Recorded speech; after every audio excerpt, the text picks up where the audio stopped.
9, 8, 7, 6, 5, 4, 3, 2, 1, 0. Women's Wrestling Talk, the #1 women's wrestling network on the planet.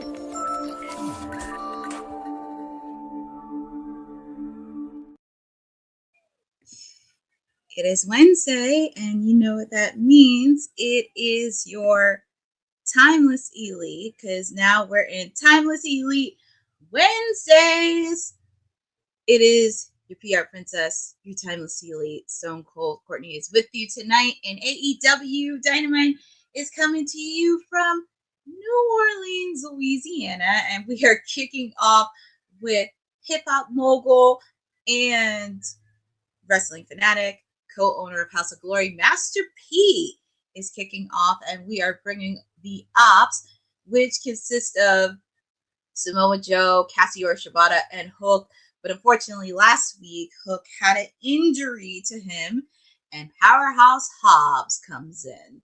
So, last week, they just showed that they are the new AEW Trios champions.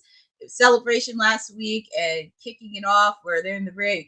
Master P, Tony Schiavone, celebrations all around, but we have a lot to action, and we're going to kick it off with Samoa Joe. Hi, Sindel. Long time no see. Hi, Lewis Johnson. Hi, Tiana. Thank you guys for joining on this special edition of AEW Dynamite in New Orleans, Louisiana. They had the reference to Master P.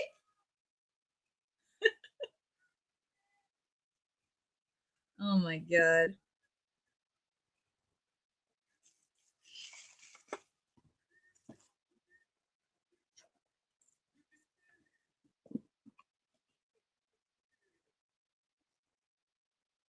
That is true. They are celebrating.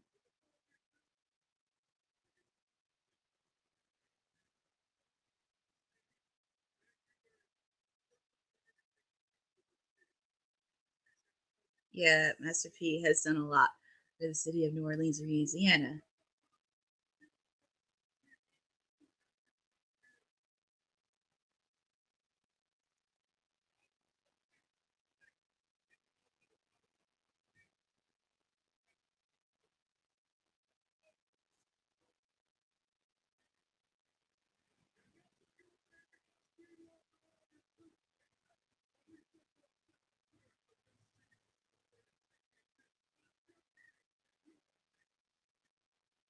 That is true. Let the good times roll. And speaking of that, not a coincidence, it's the Death Riders and the Ops are ready for battle.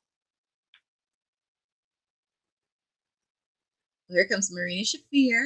So I'm pretty sure the guys are not far behind from the Death Riders. But be very careful of Marina Shafir. And of course, Jon Moxley. Poor Master P. He's literally in the ring. I have nowhere else to go. Nowhere else to go.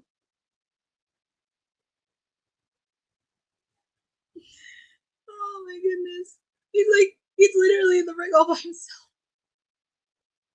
But Jon Moxley, but he did put out the challenge last week, actually on Collision this past weekend, where he challenged Samoa Joe one-on-one to a match.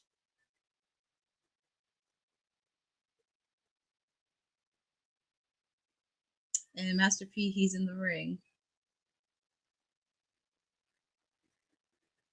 He's like, it's pretty much 5 against 1. Jon Moxley staring at Master P. Oh, look at that! Samoa Joe. See? Oh my god! Master P taking some shots. See, that's actually very smart. The Ops are fighting back, and Marina Shafir, she looks a little disheartened, not knowing what to do. But yeah, Samoa Joe put Jon Moxley in a chokehold.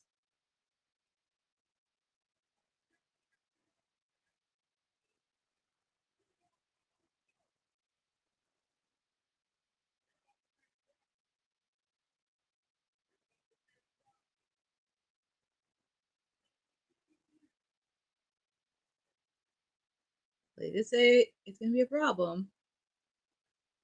And then there's the Young Bucks and Okada. And it's going to be interesting because it's going to be like a swerve. It's going to be a swerve because remember, they're in tag team action against Kevin Knight and Speedball Mike Bailey. And thankfully, Master P got out of harm's way. So I'm very happy about that. Because it's funny. It's funny how, ironically enough, they said they're not working together. But I said this a couple of months ago on my watch along when it first started, that I would not be shocked that they align themselves together. And I do think it's a lot of behind the scenes work with Moxley. But Rhea Shafir took out Jon Moxley.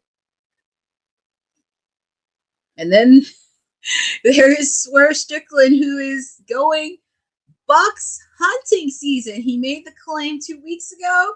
You don't know where he's going to go, and as he should, because those shitty EVP screwed him out of the title at Dynasty. And he has his chain. I can't believe I feel like it's like the minute they see Swerve Strickland, it's like everybody dispersed. And here's Kenny Omega. And like I said, we're also probably going to see Kevin Knight and Speedball Mike Bailey because they're in tag team action against the Young Bucks. But there's Kenny.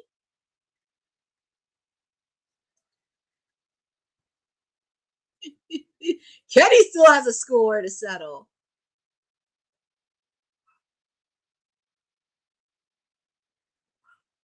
And as you saw last week, Kenny Omega and Swerve Strickland have a sign of respect. But it looks like we may have an anarchy in Arena. And then depending what happens with Hangman and Kyle Fletcher, because I think that match is going to happen probably next week. But it looks like we may have an anarchy match in the Arena. We just don't know who's it going to be yet. Because there's a lot of people.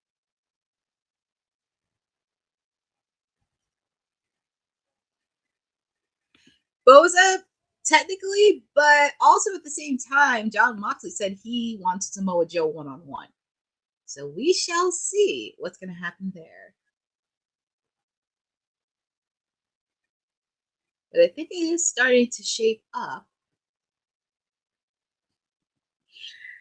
I would not want to mess with Strickland with the chair. There's a reason why he's the most dangerous man in AEW. But let's hear what Samoa Joe has to say.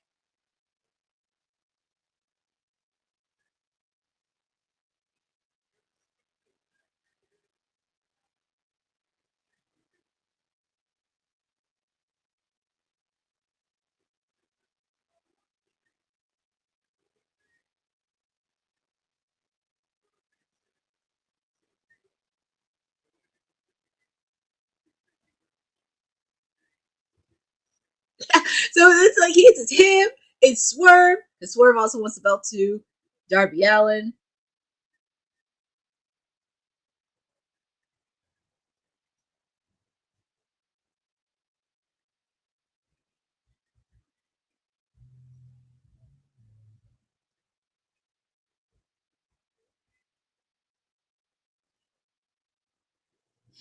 Him and Swerve and Kenny Omega showed a lot of respect for one another, which I do believe because Kenny is respectful.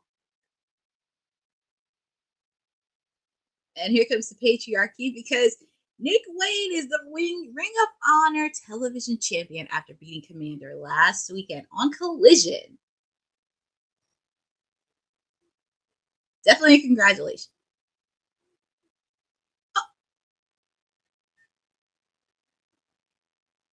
Christian took his belt.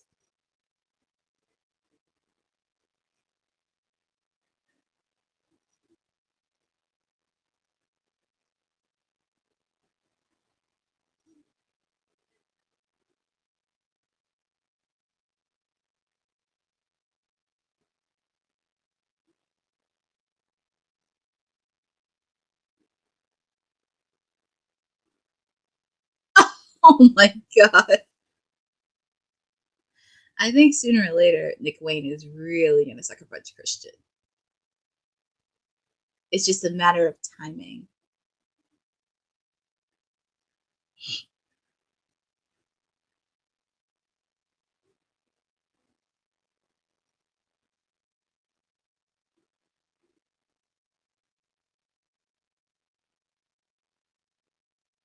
He's going to take that belt.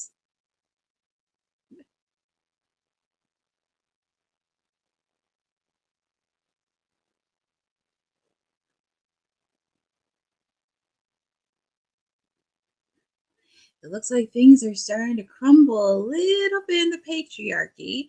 But as I mentioned, we do have some action packed tonight.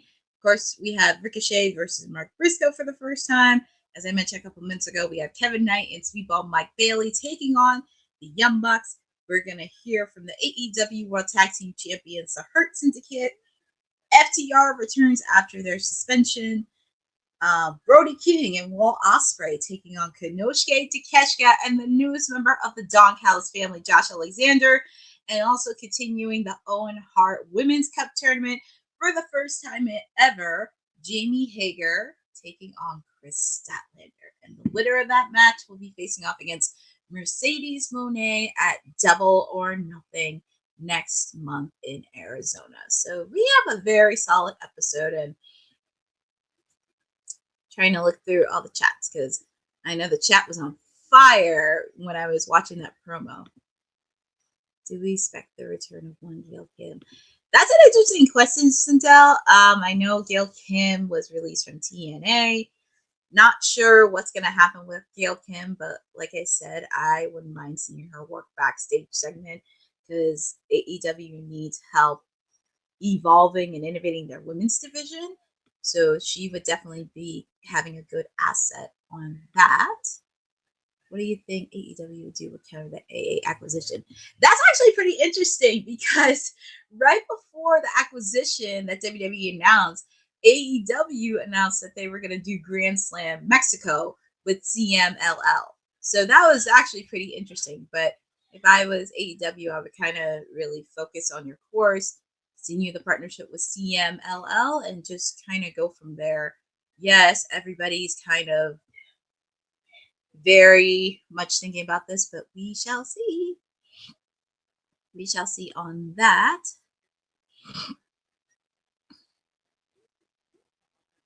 Trying to catch up on everybody's. Hi, Fernando. Thank you for joining on this watch along for AEW Dynamite. And as I mentioned, we are kicking off our first match for the first time. Ricochet taking on Mark Briscoe. And we pretty much have a solid card. And it looks like, I don't think we have Anarchy in the arena set yet because there's a few parts into this. Because, of course, as I mentioned, Hangman and Kyle Fletcher will be meeting for the finals of the men's side, where the winner will be taking on Will Ospreay at Double or Nothing.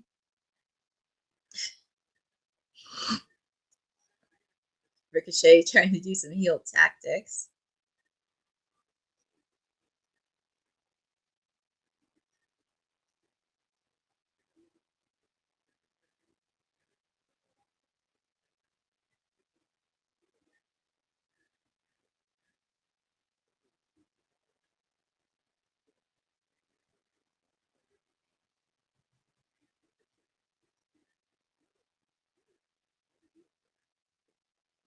And also for Mark Briscoe, because apparently there's news reporting that he's supposed to have baby number 9. That man's going to have soon to have 9 kids. Crazy. But sending congratulations over to Mark Briscoe and his one lovely wife. But here we go, because we have Ricochet taking on Mark Briscoe. I will say, I know people have been really down on Ricochet, but I do give him credit on having like this character development on this heel persona, because I know he's supposed to be like this annoying little nerd. But he's like that annoying little nerd, but you want to slap in the face, but he just does it so well. Can't believe the scheduling changes AEW had to come through. Yeah, Boza, there was a lot of scheduling happen. Unfortunately, Ring of Honor Supercard was supposed to be in Atlantic City next week, but that got moved because they wanted to align with AEW All In Week, which is understandable. Of course, as you mentioned, Beach Break is May 4th. Double episode of Dynamite and Collision. And also, Death before Dishonor Ring of Honor will be September 5th at the 2300 Arena in Philadelphia. And I think I may go to that event because, I mean, anytime Ring of Honor comes near the East Coast, I got to go to that.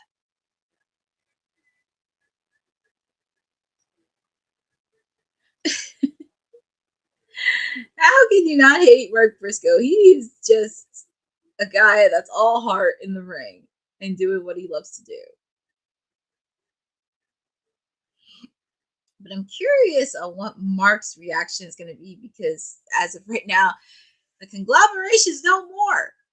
If you watched Collision this past weekend, you saw Trent Beretta making his return, Rocky Romero turning on Tomohiro Ishii, and Rocky Romero joined the Don Callis family. So I'm very curious what Mark Briscoe's reaction is since there's no more conglomeration because now it's him, Willow, and my client, freshly squeezed Orange Cassidy left. And if you did not know, Orange Cassidy is out with a torn pectoral injury. So we don't know how long he's going to be out for, but Orange is a fighter and he's going to be fine. I believe he may show up at Double or Nothing. I think he may show up then. But we shall see. Yeah, Don Callis is pretty much killing everything. But I will say his unit is now getting more stronger, more dangerous. And I can't believe I'm going to say this. I actually find him a little more intriguing than the Death Riders, per se. I mean, the Death Riders, there is something there, but it's just something about the Don Callis family having that heel persona, and now it's coming together and just kind of rolling with it. But I'm kind of seeing how that's going to go because it's like you have the Death Riders, you have the Don Callis family, you also have the Elite, then you have FTR being heel, and also the Hurt Syndicate's supposed to be heel, but they're so over with the fans. It's like, where do we go from here? I know this is not going to happen, but it would be kind of crazy during Speedball, Mike Bailey, and the Young Bucks match. It would be interesting if Private Party showed up. That would be very interesting. But also with the fact, too, because they did lose the tag team titles. And the match with and just to take a little bit of a break, Mark Briscoe and Ricochet, even though it's a picture-in-picture, the match is still going on live, and Ricochet looks like he has a full advantage. But anyways, going back to my point, because we haven't seen Private Party in a while. So we shall see. Hi, Eric Tate. Thank you for joining on this watch along for Dynamite. So the Wichita show, so Eric, just to let you know, they had to do a lot of that because of scheduling changes in AEW. As I mentioned earlier, next week, Atlantic City was supposed to be getting Ring of Honor Supercard, but that got pushed back to July. And also a lot of things. But, you know, things happen, conflicting scheduling issues happen. But happily, they were able to solve it urgently as soon as possible instead of doing it at the last minute. So I do give kudos to them for at least staying on point and everything else and just really thinking about what's going on there. But also just AEW continuing to stay in their lane, do what they can, and just go with it.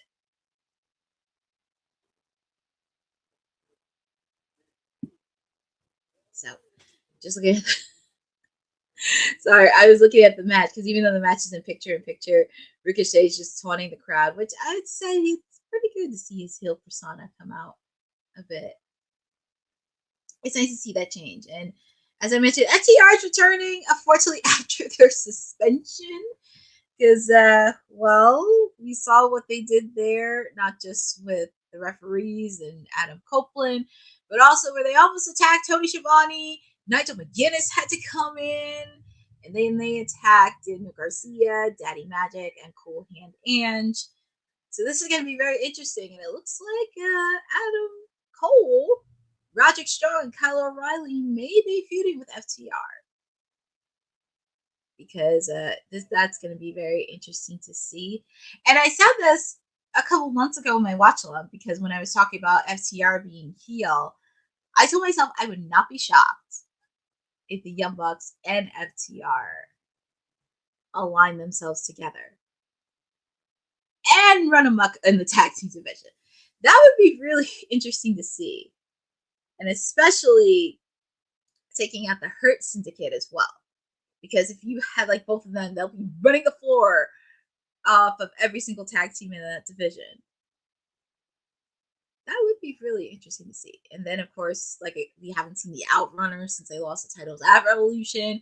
We haven't seen Private Party since they lost the belt. So this could be a good time to bring them back up, because the Outrunners are pretty over with the fans. So we shall see on that.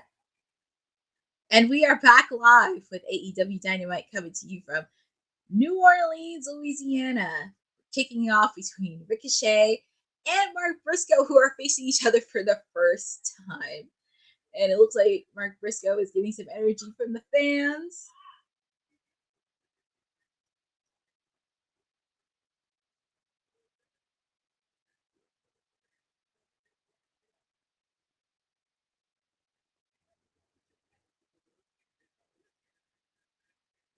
Mark Briscoe is feeling it from the crowd.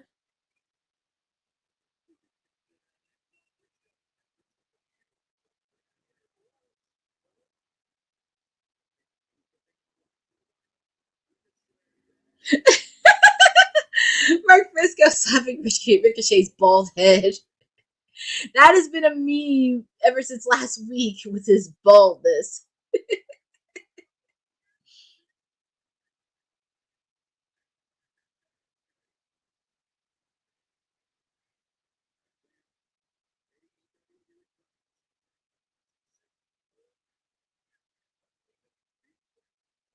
And also, Dynamite Collision for Beach Break, Wednesday, May 14th in Chicago, Illinois, and tickets are on sale now. So they had to put a plug in on that.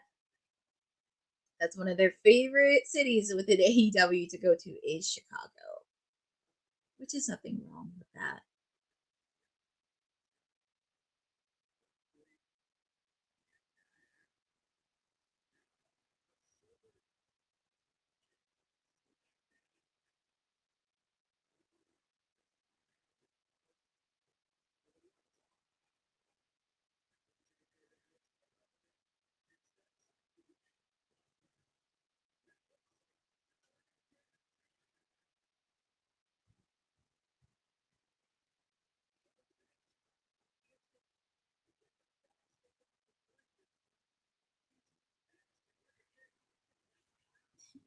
Yes, Boza. Yes, Boza. It has been a solid. And plus, I will say Mark Briscoe has put on a lot of really good matches this year so far. Had a match with Kyle Fletcher. Had some solid matches. Some of the other top tier guys in AEW participated in the Owen Hart Men's Cup tournament. Was also in the Continental Classic last year. So Mark Briscoe, he's no slouch. And it's good that he's getting some TV time as well. I'm just curious on what his reaction is going to be, since the conglomeration is no more, and just getting his thoughts on how he feels that Rocky Romero is now on the dark side with the Don Callis family. It's a possibility, Boza. Oh my goodness, 4 hour. I can put up with 2 hours of doing my watch on for Dynamite. Not sure if I can do 4 hours. I mean, I've done 5 hours for Revolution, but I don't know. If it does happen on a Wednesday, I may have to rethink with Boss Lady on how am I going to do this. Nice clothesline. And Mark Briscoe, he's trying to end this match.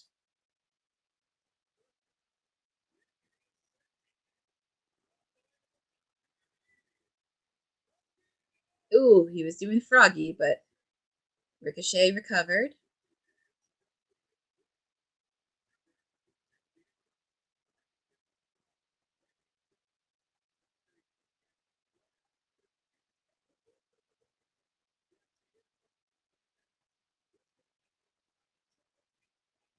Ooh, nice move by Ricochet. Kick out by Mark Briscoe. I thought that match was over. If both shows a lie, I will for Raw podcast. I know. You feel for us doing 4 hours, but let's see what it is, because we'll see how it is going back and forth. But if it is going to be 4 hours on Wednesday, I'm just going to be prepared. I will be prepared. I'll be very prepared, Boza. Hi, Aaron Teagle. Thank you for joining on this watch along for Wednesday for AEW Dynamite. If you are hopping on, it's a really good match to kick off between Ricochet and Mark Briscoe. And it has been really even.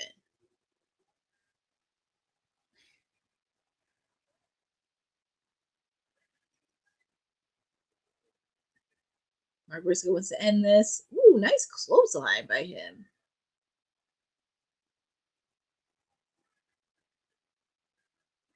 I really thought that match was over. It was that close.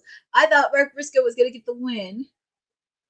But it looks like, he looks like he's trying to do the finishing move, but Ricochet countered.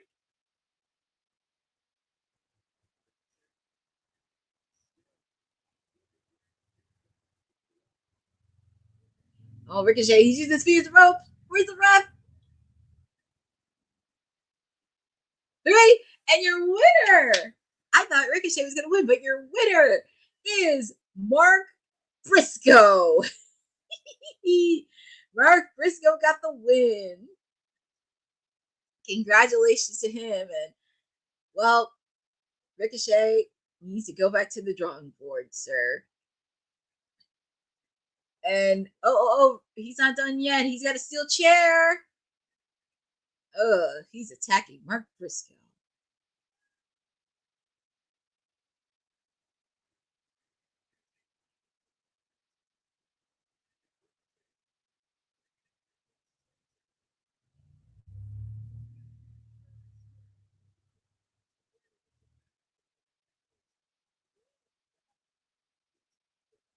He hit Mark Briscoe with the chair. And what's he getting? Oh. He got those scissors. And he's going to do the same thing. He's going to do the same thing to Mark as he did to Swerve. Because those are the same scissors he hit Swerve Strickland with. And who is that? Oh, Kevin Knight. And actually, this could be a good segue. Because as I mentioned, he has a tag team match with Speedball Mike Bailey. And he was about to get those scissors. But look at Ricochet's face. Running like a scoundrel dog.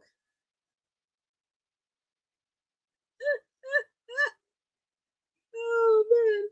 Well, Kevin Knight came with the save. He helped Mark Briscoe. But like I said, he's going to be in tag team action with Speedball Mike Bailey against the Young Bucks, your so-called EVPs. You can tell by the tone of my voice where it's just like, But, and there's the Rock and Roll Express. They're in the audience for New Orleans and Louisiana. But awesome to see Kevin Knight. We're going to see him next. Ricochet. I know, exactly. He when he had those scissors, I'm telling you, when he bludgeoned Swerve Strickland, that's something I will never forget seeing. Because I've seen Swerve Strickland blooded a few times, but not with a pair of scissors. And also, what is Ricochet doing taking the trademark of my clients, the Acclaimed, who are used to having scissors? I'm just saying. Thank God it wasn't pink scissors, because we would need to talk about this. But as you mentioned, up next, FTR is making their return. So you can tell Tony Schiavone's not going to be happy because, well, they were suspended.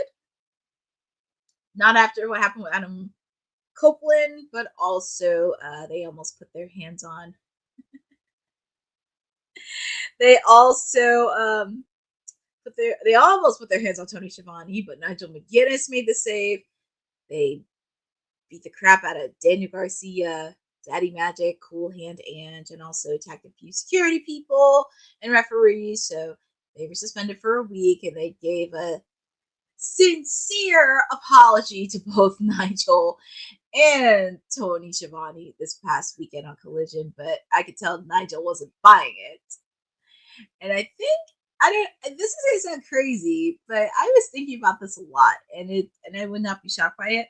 But I think it's a possibility we could see Nigel back in the ring. Because I could tell, because there are some things I don't like of Nigel, but Nigel, he cares about Tony Schiavone and he respects him. So I would not be surprised to see Nigel McGuinness back in the ring. Who would be his tag team partner? I don't know. But we shall see.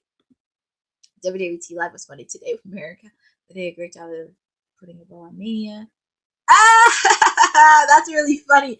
Yeah, I couldn't make it to WWT Live because of course circumstances happened and I wanted to sit for a minute, but I made sure that I was going to hear for the watch along because I wanted to get my energy rested up, feel really good coming in here. But I did get a chance to I did watch the show. I mean, I wasn't too fond of Mayor's comments on what he said about my client, thinking that she's going to get 5 belts, which I'm not going to sugarcoat it because it's a possibility it may happen.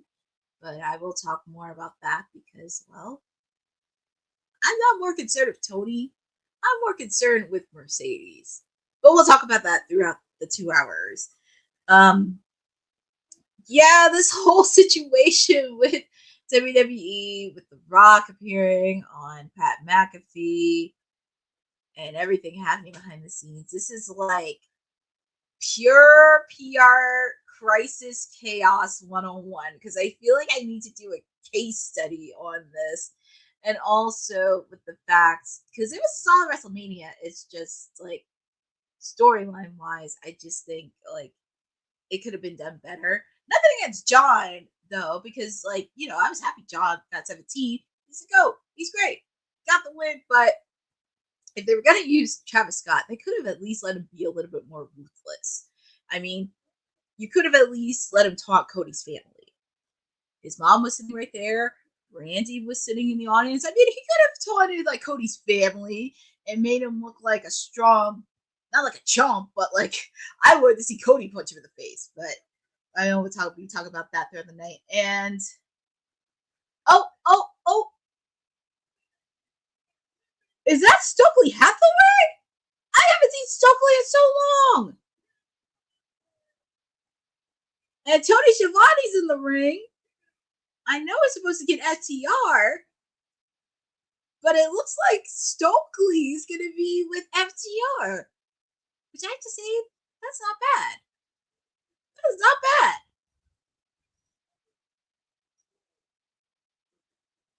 I'm okay with this. Oh my god, and they changed the color. They changed the Titantron. Instead of the colorfulness, it's black, white, and silver. What is Stokely wearing with a tracksuit?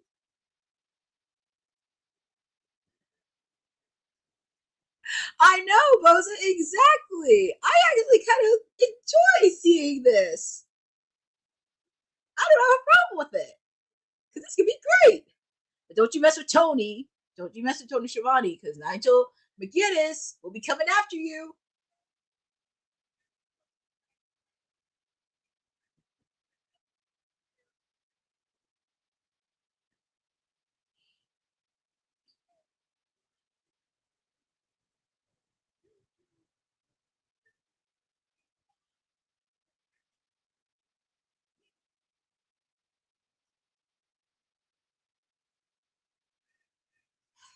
They're so lucky Nigel's not there.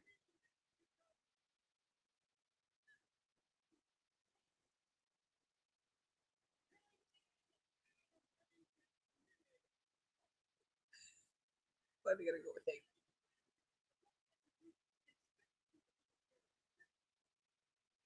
What are you gonna bet the head to Ricochet?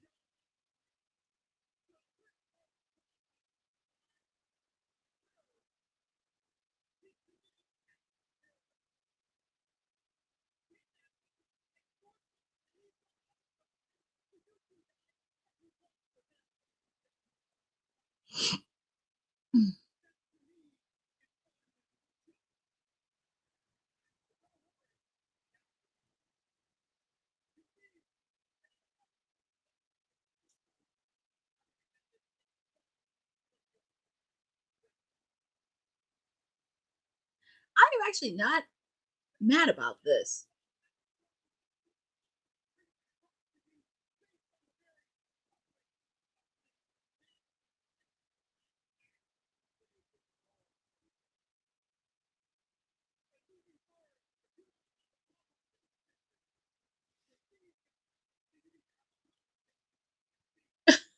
So pretty much everything has to go through Stokely.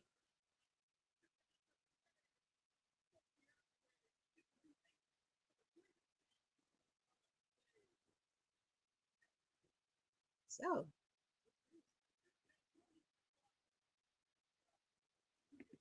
I will say I agree, even though he's a weasel. He's pretty much a weasel. Poor Toady.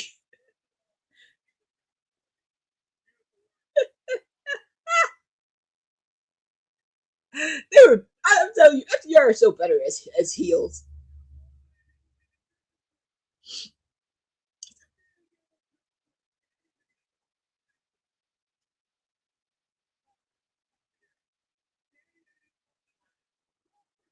Oh yeah, and after this past weekend, as I mentioned, they did beat up on Daniel Garcia. And I think this could be a good time to bring up the Outrunners. Because we haven't seen the Outrunners.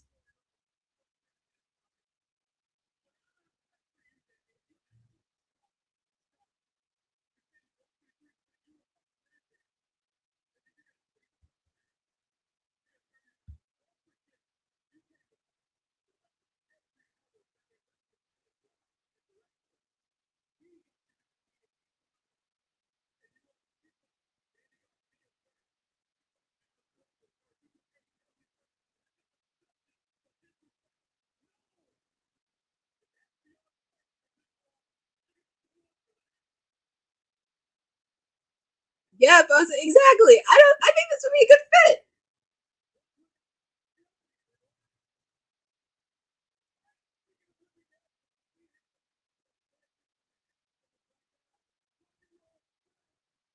Oh yeah, the Rock and Roll Express.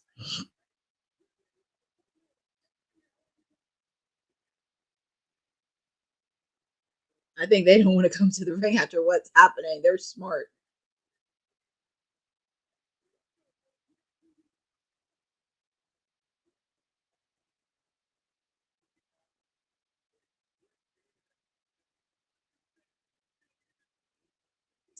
Oh, so we have Ian Riccaboni, Excalibur, Taz, and Tony Schiavone. So we have a 4-man announcing team.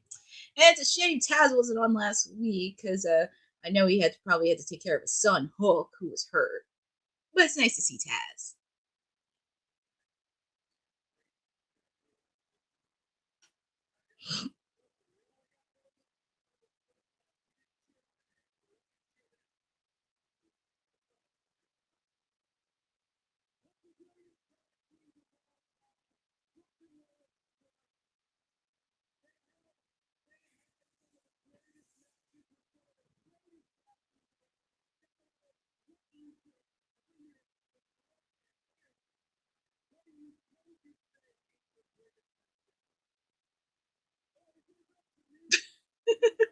They do work well as heels, FTR. They really, really do.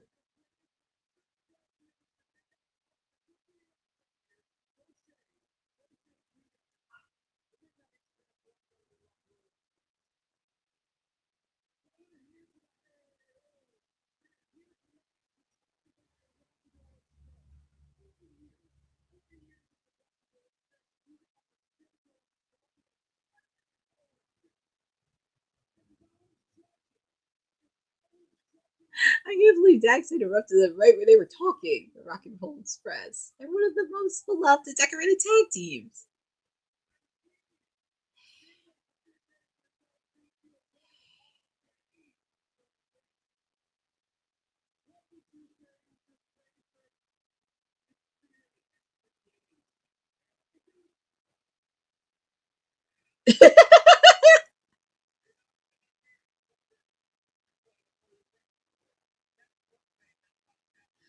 Get out of there, Tony Schiavone.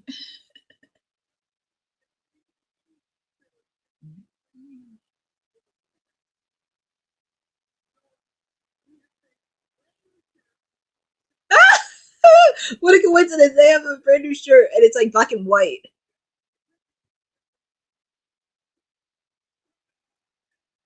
And of course, they beat up on the Rock and Roll Stars. But thank God Tony Schiavone left.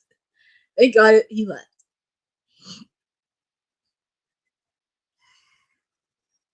And here comes Adam Cole, Roderick Strong, Kyle O'Reilly. Yes, Adam Cole, the new TNT champion. So I think they're going to have some business to take care of with the TR. And I think this is going to be a very intriguing rivalry that's going to happen there. I could definitely see that. It's going to be the question which two out of three is going to face off against Dax and Cash.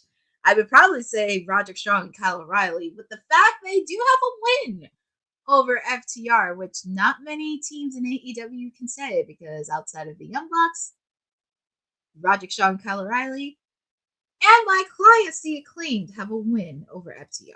I'm just saying that is a hard feat to do. So I'm very intrigued on that. But up next, we have the tag team match: Kevin Knight and Speedball Mike Bailey taking on the Young Bucks. So, yeah. Well, people on here know how I feel about the Young Bucks. Nothing against them wrestling-wise. Nothing against the Young Bucks wrestling-wise. But you know how when you were growing up, or you were at school or work, or even at any other public place, you always had to deal with the pompous, annoying people who had all the money and had like bragged about their 5, 6, 7, 8 houses, married to their wives and their kids, and they kind of brag about it, thinking they were better than everybody else with these huge inflation egos, and tend to forget what's really important in the world. That's how I feel about the Young Bucks, because you can be the best wrestlers in the world, but you can be shitty EVPs if you have no idea what's in store for the brand. And also, this is nothing against Tony Khan, because I know Tony gets a lot of heat because he is the boss, he handles the booking, he's the GM, he handles everything else, but you gotta get your shitty EVPs in order. And that includes Kenny Omega as well, because he's also an EVP. But that's just something that they kind of need to fix within that executive office space on figuring out, because it's like sometimes they go forward, but sometimes they go 4 or 5 steps backwards. And actually, I want AEW to succeed. I want them to thrive. I want them to really take it to the next level, but also be in their own lane. Be in their own lane, be that alternative wrestling, and also give people opportunity. But only time will tell, because we are on the road. Technically, we're on the road to All In, but we're on the road to Double or Nothing. So, but we shall see on that. Also, it's 8:45. I mean, we're almost halfway done the first hour of AEW Dynamite, coming to you from New Orleans, Louisiana. So up next, we have our tag team match, and we just have a few more matches left, and we're just getting started. But up next, like I said, Kevin Knight, Speedball Mike Bailey to take on the Young Bucks. Their first match since last October, after losing the AEW World Tag Team titles against Private Party on Fright Night. You guys remember that? I dressed up as Orange Cassidy. And speaking of the Young Bucks, oh yay. Yippee.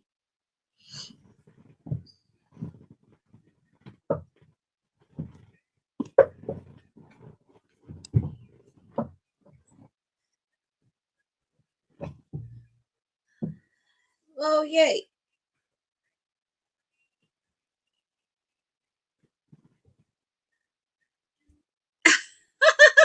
They did.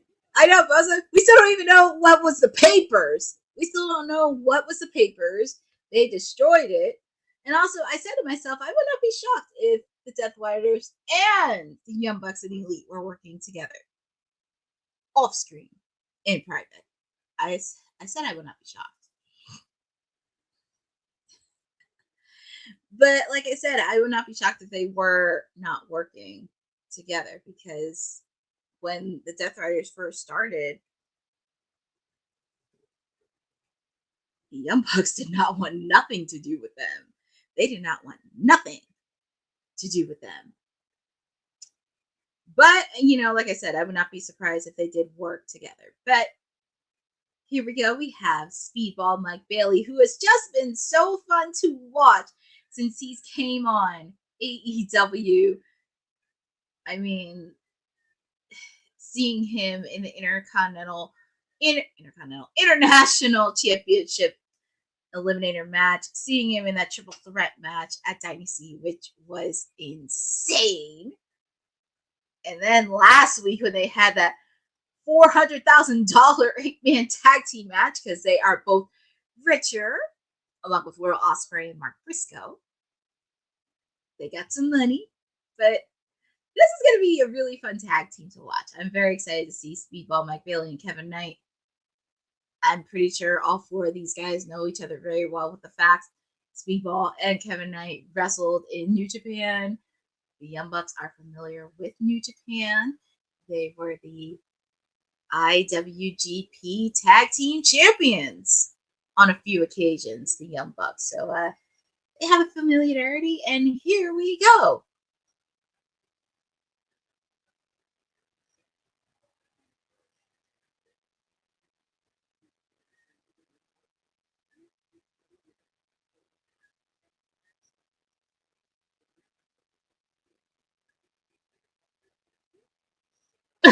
Both legs are cut.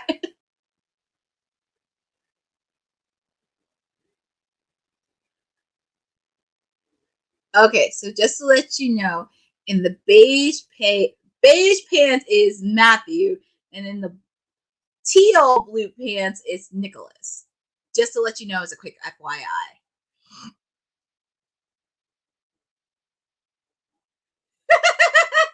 I love it when some of the fans are booing.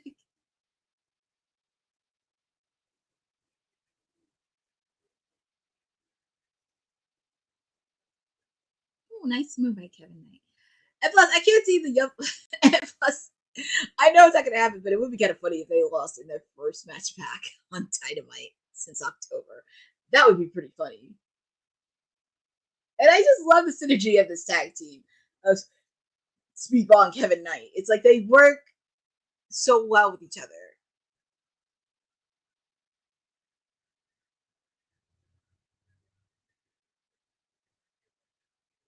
And it's official this weekend on AEW Collision Playoff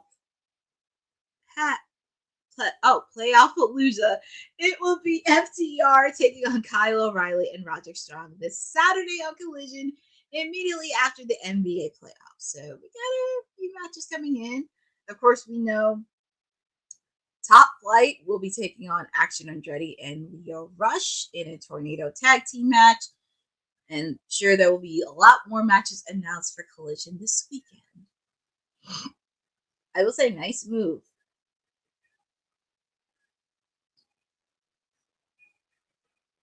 Well, there's a reason why the Young Bucks are 3-time AEW World Tag Team Champions, because of moves like this. That's why I said I can't knock them on their wrestling skills. It's just other things that kind of made me rub off the wrong way regarding the Young Bucks. And I always find it interesting because since I started watching AEW, back in 2022, I actually noticed, especially with the narcs over in IWC World, and even on Social and Dirt Sheets, I kind of noticed that a lot of them have been giving the Young Bucks a free pass, especially when people try to criticize AEW.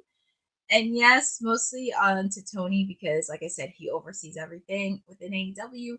But it's like you kind of don't give a lot of criticism to the Young Bucks, considering they are the EVPs along with Kenny Omega and along with the rest of the executive office. So I would not be shocked with that. And also, not surprisingly, our wonderful Uncle Dave tends to have a bias towards the Young Bucks, but has a little bit of a bias against some of the people within AEW. I just find that very interesting. But that's one of the rule number one when it comes to when you do journalism or media or any type of route, you're not supposed to show any bias. But who am I to say? Who am I really to say? But anyways, even though the match is in picture, the match is still going live, and it looks like the Young Bucks are pretty much have this in the back, trying to take out Speedball, Mike Bailey. Oof. That was an interesting move.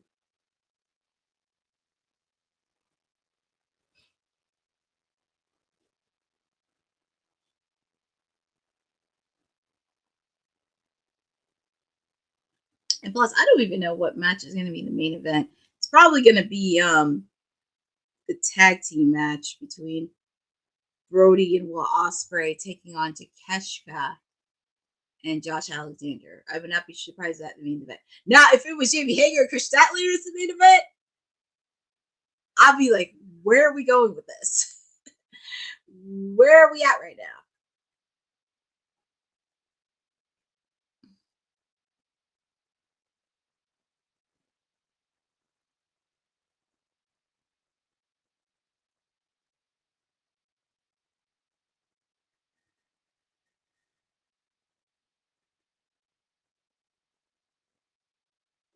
So it looks like Nicholas and Speedball Mike Bailey are in the ring.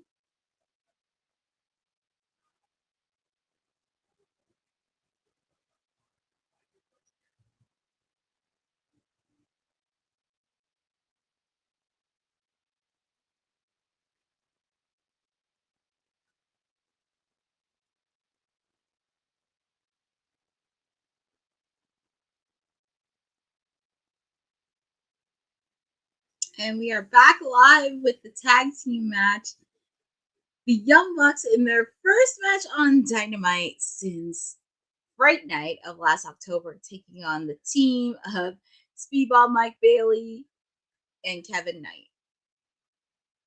And so far, it has been a really good tag team match so far.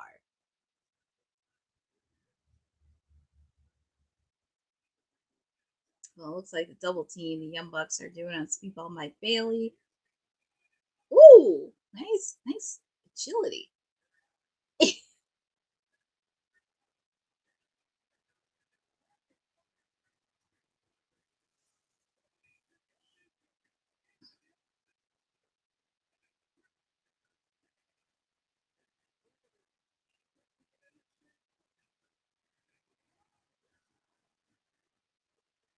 Ooh, nice. Took out the Young Bucks.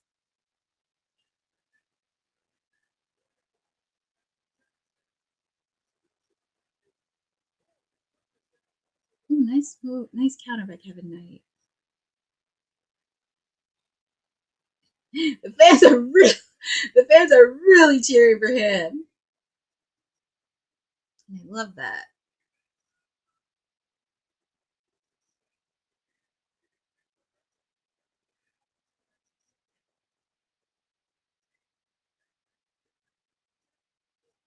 That was a pretty good move by Kevin Knight. That was pretty good. Kick out by Matthew Jackson.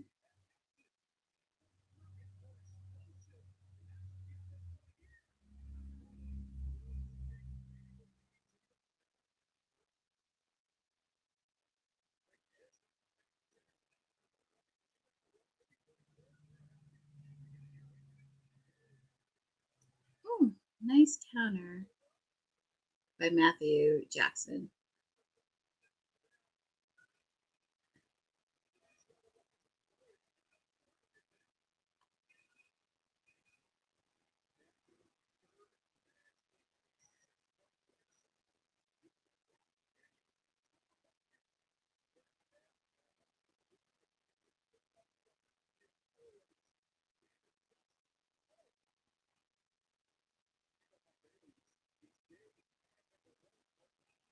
Ooh, nice double team by the Young Bucks. That's the reason why they are 3-time AEW Tag Team Champions. But kick out made by Kevin Knight. I have to say, that's really impressive. That is very impressive that they're staying in this match.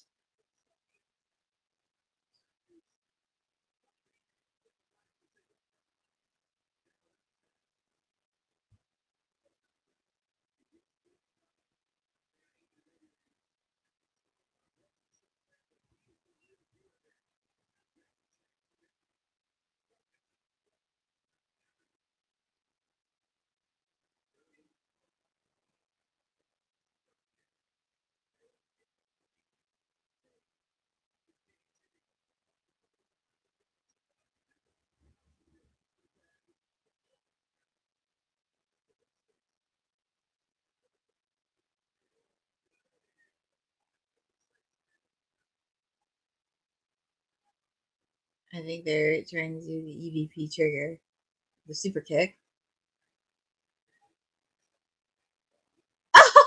Nice super kick by Speedball by Bailey. Ooh. Nasty kick by Matthew. Speed kick by Kevin Knight. Speed kick by Nicholas. Double speed kick.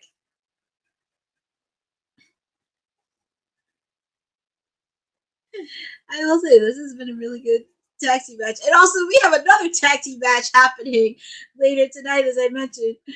Brody King and Will Ospreay taking on the team of Josh Alexander and Konosuke Takeshita. You thought this tag team match was crazy. I can tell you that the next tag team match is going to be wild.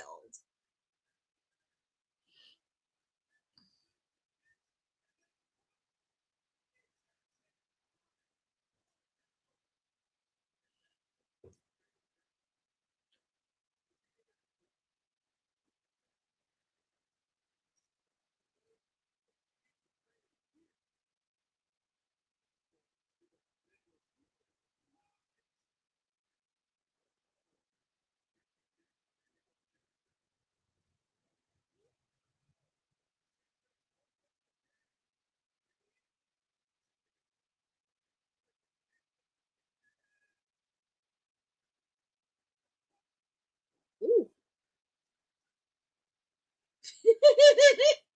Electric chair.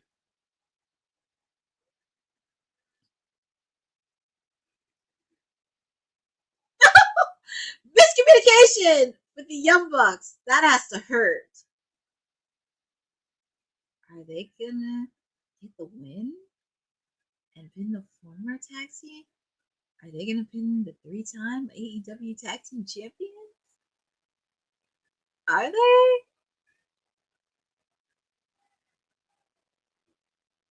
I'm gonna tell you something. They pinned him. I know. That was really funny, Boza. I just checked it out. I'm gonna say this: if they beat them, could they be in line for an opportunity for the AEW Tag Team titles? That's a big if. Because there's only a few teams that have beaten the Young Bucks. FTR, Private Party, of course. My clients, the Acclaimed. Oh, that was a nice counter. That close. 2 3/4. It could have got the win.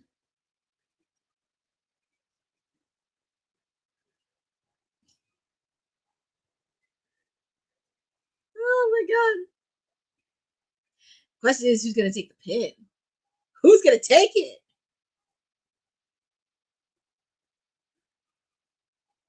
Oh my god. I thought the referee got knocked out.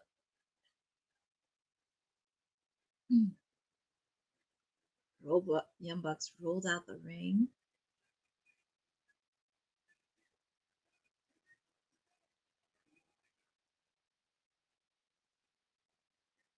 Why is it?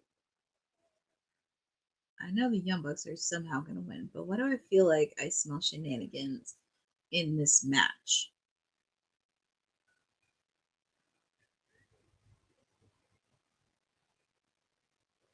Oh my god, no way! Are they really going to do the... I really thought they were going to do the EVP trigger. I really, really thought, that would have been funny if they did the EVP trigger on one of the Young Bucks.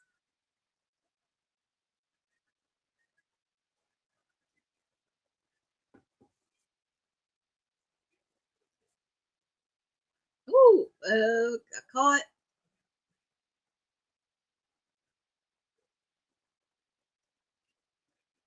Are they really gonna do the driver? No way. Yes, they. Oh, that has to hurt.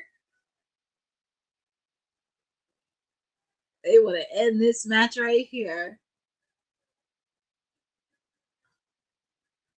EVP trigger. Oh no! Kevin Knight is on his own. He is on his own. That man's on fire.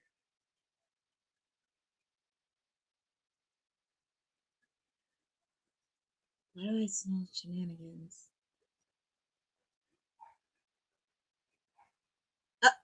Ricochet. Oh, not surprisingly, Ricochet. He came out after what happened last week. And he still has issues with Kevin Knight. EVP trigger. That has to be it. Not surprisingly, but your winners is the Young Bucks, which I don't think there was no way they were going to lose after coming back since October. Hi, Hassan Terrell. Thank you for joining on this Timeless Elite Wednesday of AEW Dynamite with obviously your Timeless Elite and your PR Princess with you. Okay, just stop talking and get out of it. Oh, and speaking of that, here is my client, by the way, so shh.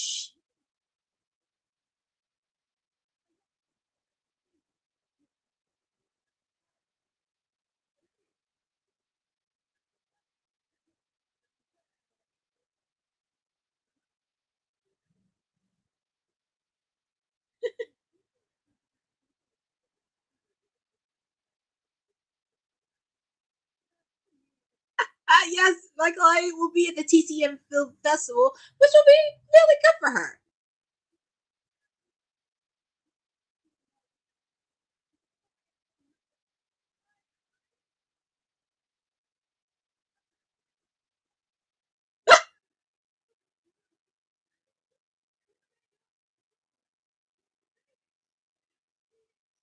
Whoa!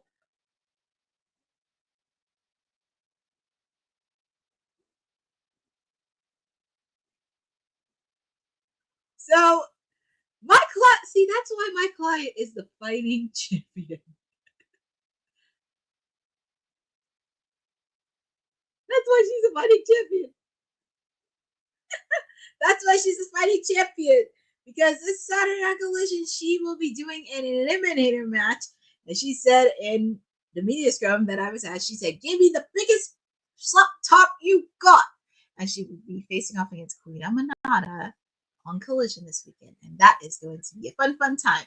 But that's what it is with my client. She's a fighting champion. She'll get in the ring with anybody. And she says, give me the best challenge that you can.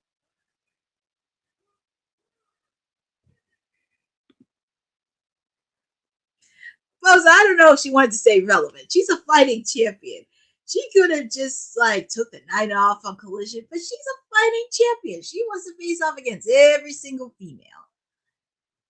And plus, she's a fight. Like I said, she's a fighting champion. She wants to get in there. She wants to do that. But yeah, I suppose as you mentioned, Queen Amanada is no joke because they have faced each other in the past, and these girls are no stranger to each other. I don't know how Queen Amanada did it when she faced off against Toni Storm, who was dressed up as Mariah May, but they're definitely going to have another round, which I'm very excited to see.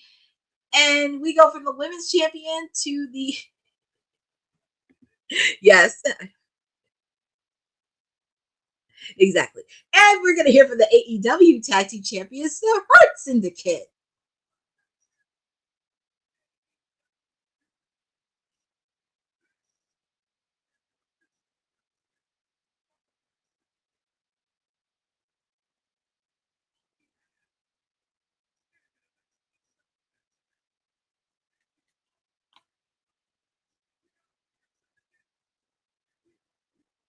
That is true. They do hurt people. That's their mantra since they've been here.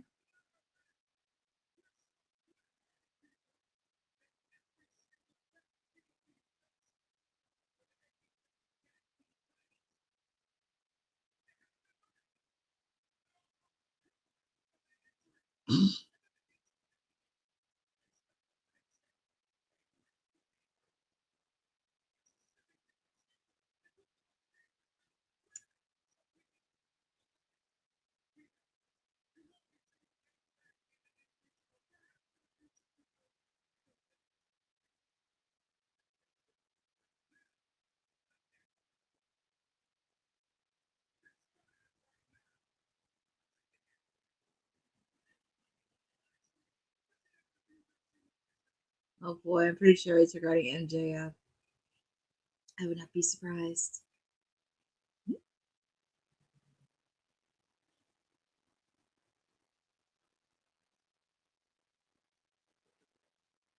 Who are they interrupting Bobby?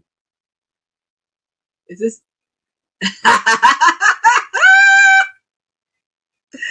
No, I said his name and he appears. MJF.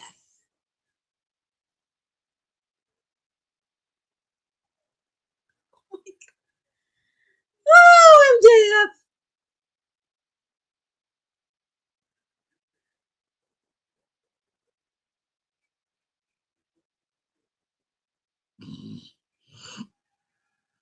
And Bose, I knew you were being sarcastic.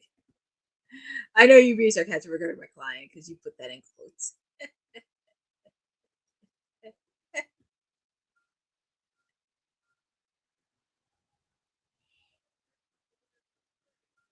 Well, here comes MJF.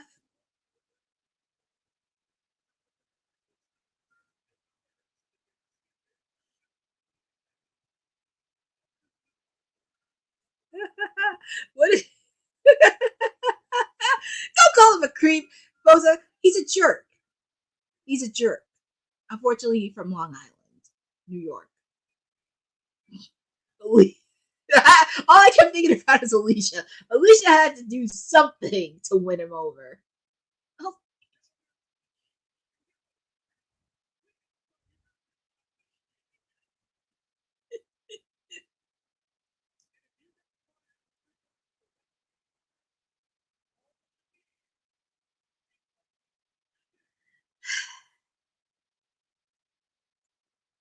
Well, the one thing about MJF, he's really resilient.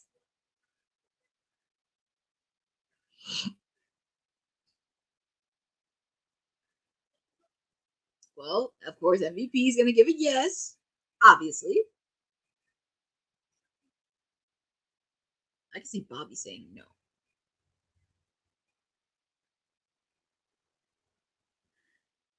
Shelton.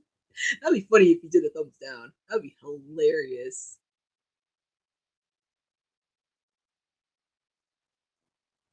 Ah, Shelton! 2 out of 3. That's really impressive. 2 out of 3. Yo.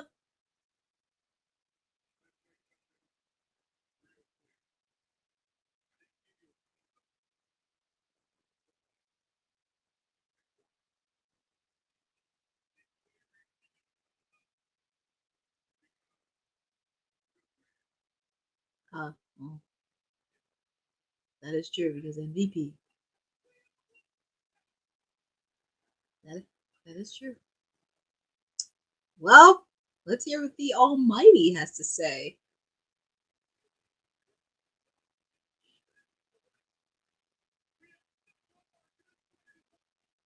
What are you gonna call him, Bob? It's Bobby Lashley. Don't call him Bob. He did. I did see Bobby Lashley chuckle a little bit. He almost broke character. He almost chuckled.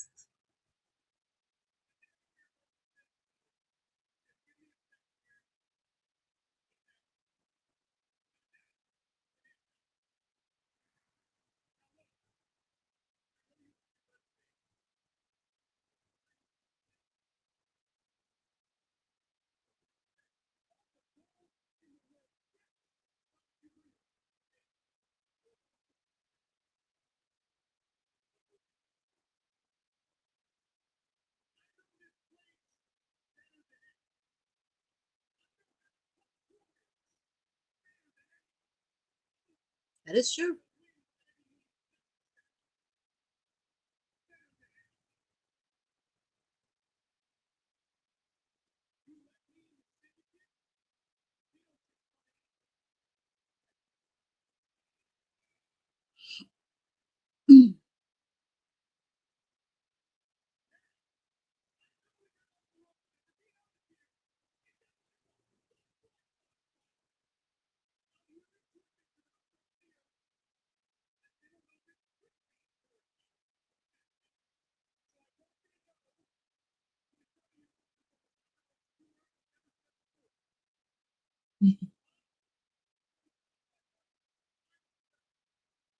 He's trying to say I'm sorry, but he can't. You should just say it. Just say I'm sorry.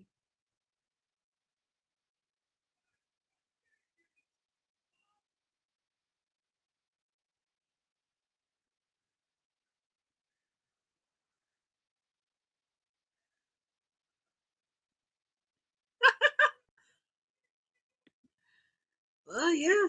I mean, see, MJF was that so hard to say I'm sorry. Isn't that so hard? He said I'm sorry. He did. For once, he actually did something right.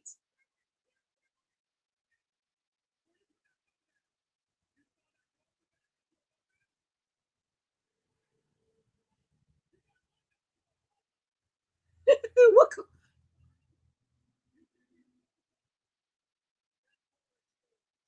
He drove. He drove the car. He drove in. He wasn't in the car. Man.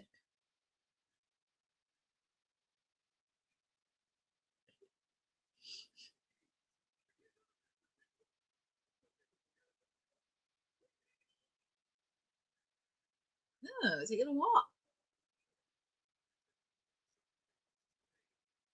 He's trying to get the keys. Why do I feel like there's something? All I mean is trying to get him a car. Why do I feel like something is bound to happen?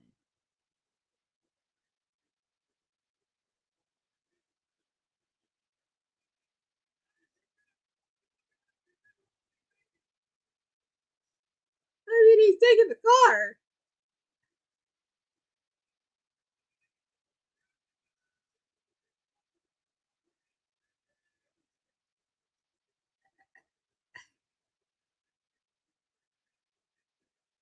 Why do I feel like I need something funny?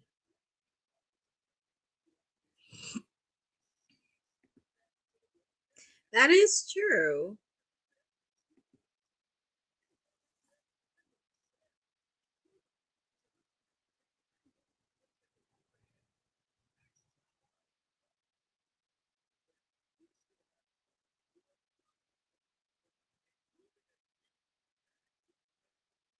I'm curious what happened with the car.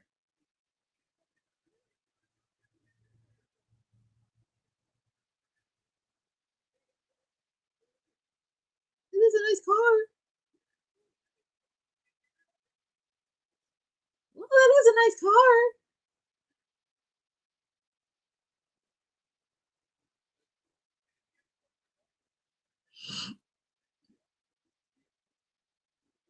Is it really going to be enough?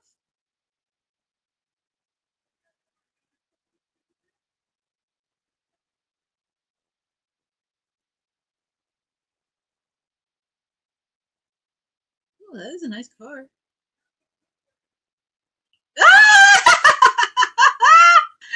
Is he gonna give a thumbs up? this is gonna be an occurring pattern. So Bobby Lashley gave a thumb.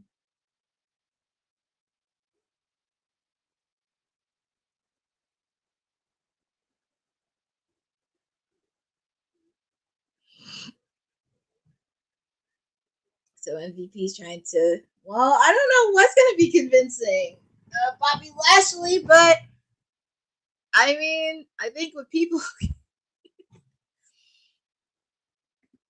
think, of course, goes. I'm very happy to be covering AEW Dynamite on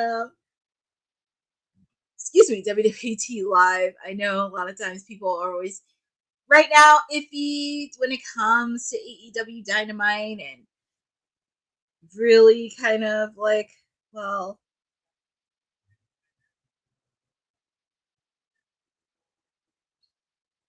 crazy, but we shall see.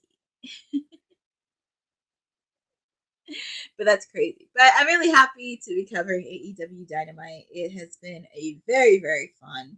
It's been a very fun show so far. It's been a very solid episode. I will say it has been super, super solid.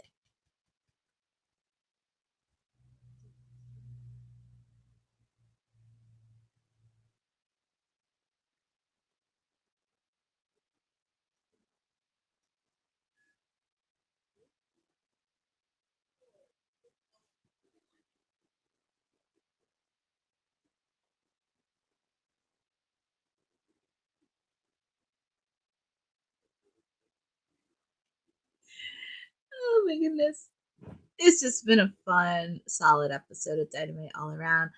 After this, I will be doing a post show, so make sure to get your beverage, get to the bathroom, or after this, we're just gonna do a quick post show to just go through all the matches and just get any last minute thoughts I have before signing off. Well, I'm happy I get to see one of my clients tonight because, as I mentioned, Orange Cassidy, he's out with a pectoral muscle injury. He will be back soon. Of course, Anthony Bowens and Max Caster. Well, Anthony, if you saw his interview he had with Renee Paquette on AEW Close Up, that was on YouTube yesterday. I really did enjoy the interview. So, trust me, it won't be the last time you see Bowens versus Caster.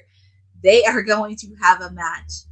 And I have a feeling it's going to be at All In Texas because they need to have a longer match. And I am in on it. I feel like I'm one of the only people. And I think maybe it might be because they're my clients, but I just have a feeling I'm pretty much one of the only people that's invested in this rivalry. But I'm in for it. I like to see my clients do their thing in solo matches.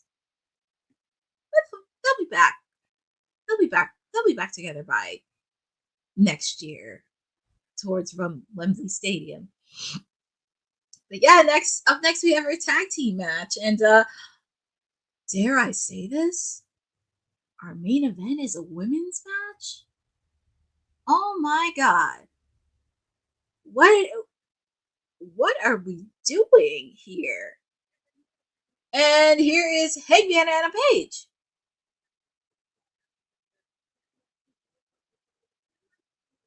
Okay, so next week, Hangman Adam Page facing off against Kyle Fletcher.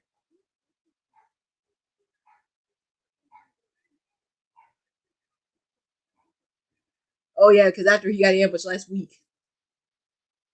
And here's MJF and Hangman.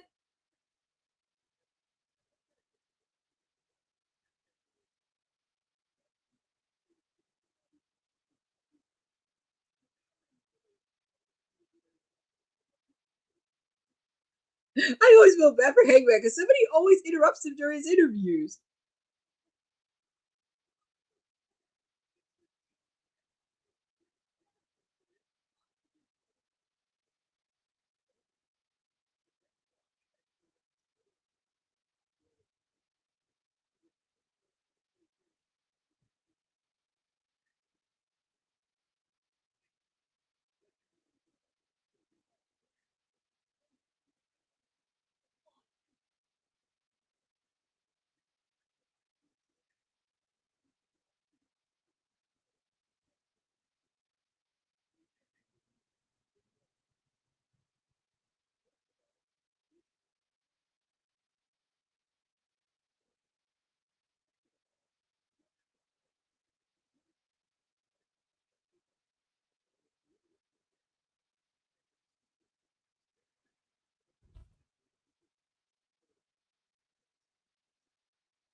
word. Well, we have a tag team match. I know, Boza. It's crazy. We have a main event. But we have a tag team match. Will Ospreay and Brody King, here they come. And like I said, whoever is the winner of next week's match between Hangman versus Kyle Fletcher, they will be facing off against that man, Will Ospreay, at Double or Nothing. And he is ready. He wants to be the guy leading the front in AEW.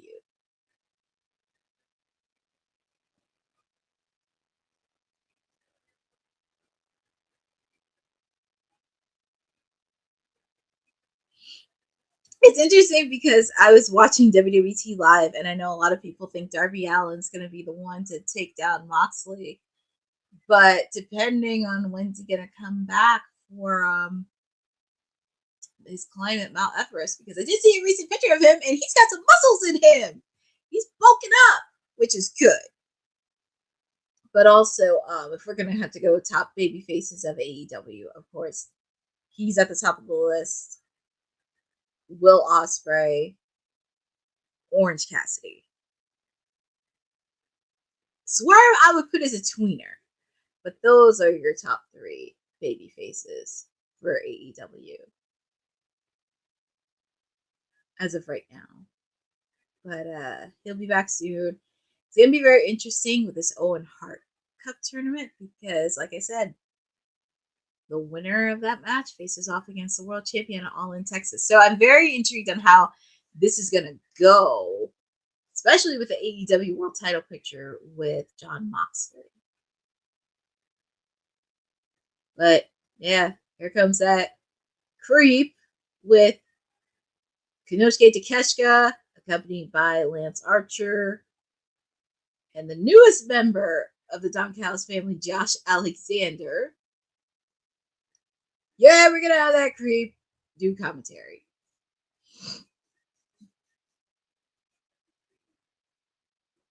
Starting out this match, it's Will Ospreay taking on the man he beat last week, Konosuke Takeshita. How can you not love Will Ospreay? Hi, Eddie Foster. Thank you for joining on this special edition of Timeless Elite Wednesdays with your PR princess, your Timeless Elite. People call me Stone Cold, whatever you want to call me. I am with you on this special edition of AEW Dynamite, where it took place at New Orleans, Louisiana. And we are on our second to last match. We have an all-star tag team match. The aerial assassin Will Ospreay and Brody King taking on Konosuke Takeshita and Josh Alexander. I'm surprised Julia Hart's not at ringside to accompany Brody. But of course, we have on the outside of the ring Lance Archer and Don Callis doing commentary. So for the commentary team, it's Ian Riccaboni from Ring of Honor, Excalibur, and Taz doing it. But it was nice seeing Tony Schiavone there.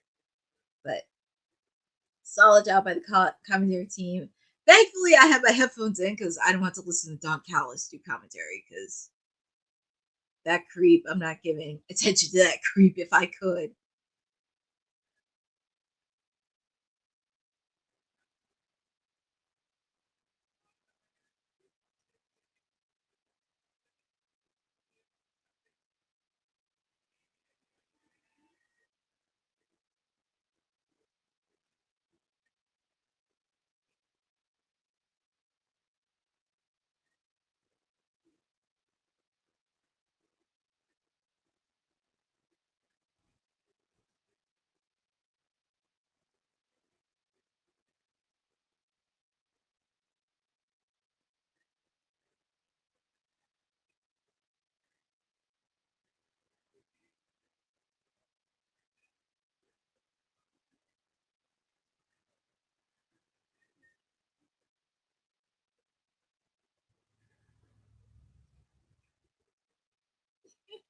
I do like this tag team with Ospreay and Brody King.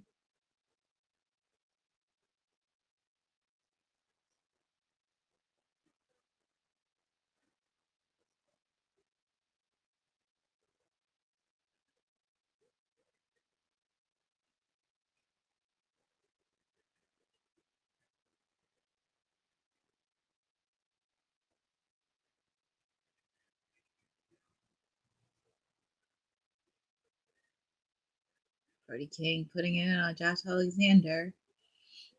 And also feel free to put in the chat on who you think is going to win this tag team match. Do you think Will Ospreay, Brody King, or Josh Alexander and Konosuke Takeshita? Sure, we're going to get an appearance from probably Kyle Fletcher and possibly Hangman Adam Page ahead of their match last week. Yes, Eddie Foster, thank you. Rest in peace to former Chicago Bear and former WCW U.S. Heavyweight Champion Steve Mongo McMichael. Passed away today. And there were a lot of reports floating around saying he was in hospice care. Thought he was doing great, but he was at the end of the ropes, and want to send well wishes to him and his family in this tough time of need. I have seen many superstars give acknowledgement to his tribute. Chris Jericho was one of them, highlighting from the WCW days. So definitely a sad moment in the professional wrestling world, and want to send well wishes to Steve McMichael. Yep, Eddie Foster. He was in hospice care, so he was almost at the light end of the tunnel. But want to send well wishes to him, to his family and loved ones in this time of need. But this match is going in picture. But the match is still going live. So it looks like Takeshita and Josh Alexander have the upper hand against Will Ospreay.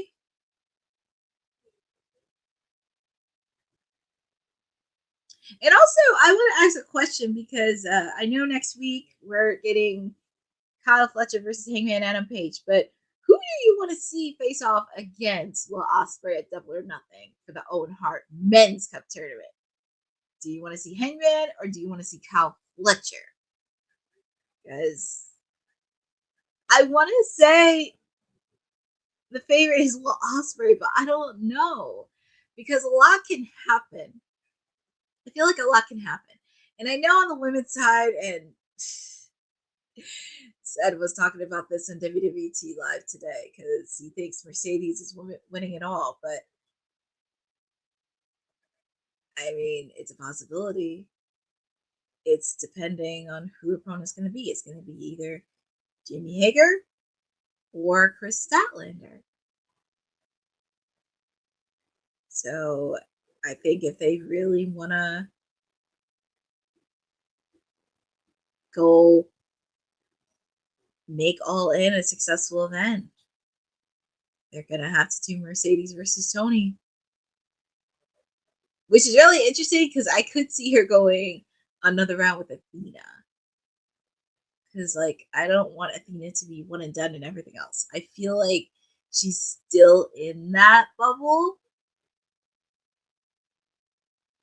That's what I'm thinking. It wouldn't shock me at all, but I sense Athena will get involved. That's what I'm thinking too, Eddie, because it's I don't think Mercedes is going to get that too easy. I just have a feeling Athena is going to screw her, and they're going to have a match. That's what I'm thinking. Because somewhere down the line, they're going to get involved.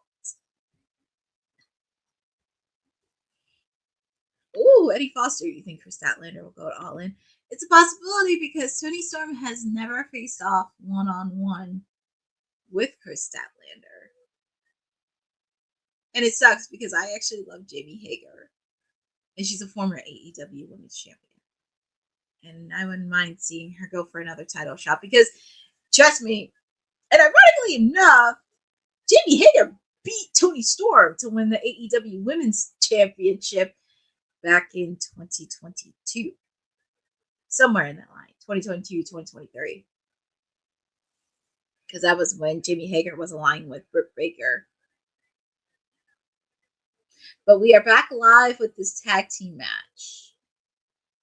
Will Ospreay and Brody King taking on Konosuke Takeshita and Josh Alexander. And yeah, you have that creep Don Callis doing commentary. So, yay. But it's a good solid tag team match, I will say. And I can't believe we're at 9:30 and our main event is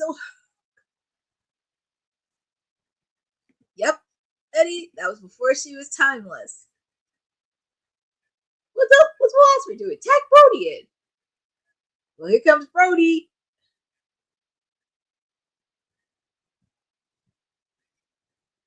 I would love to see Brody King have some gold this year.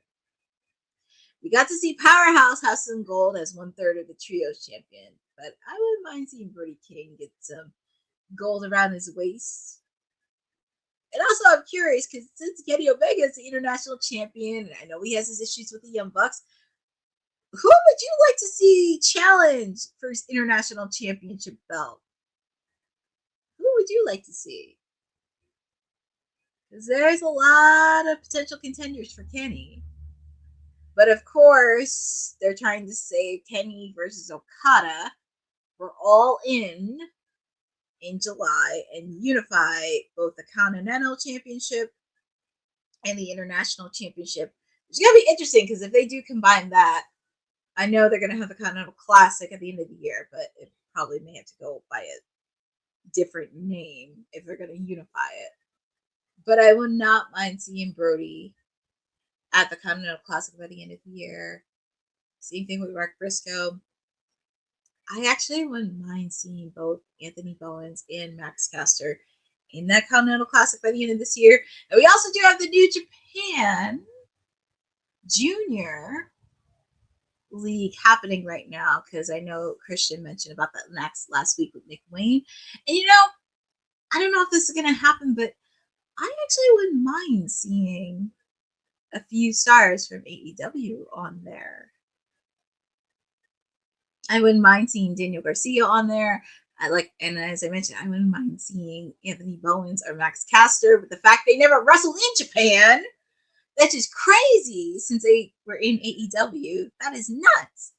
But there's a few other people I would like to see in that New Japan Super Juniors League. And that would be really fun too. Oh, and May 14th, Beach Break, Chicago, Illinois. Jon Moxley will be facing off against Samoa Joe for the AEW World Championship match. Kick out by Will Ospreay. But yeah, breaking news, folks. Mark it on your calendar. Wednesday, May 14th for Beach Break.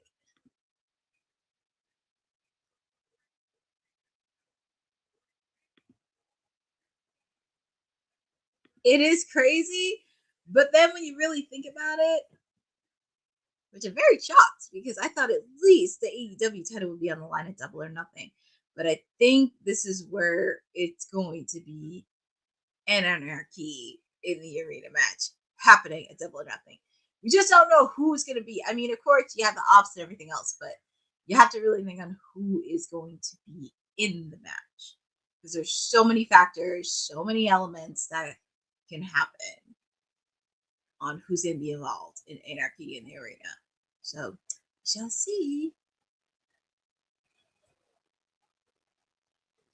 That is not surprisingly. But I guess because they had to do it because they're in Chicago and it's Beach Break, I just hope when they do these themes, at least stick with the theme and make it beach-like.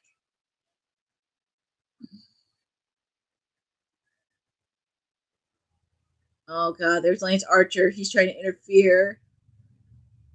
I would not be shocked if it was Hangman coming in.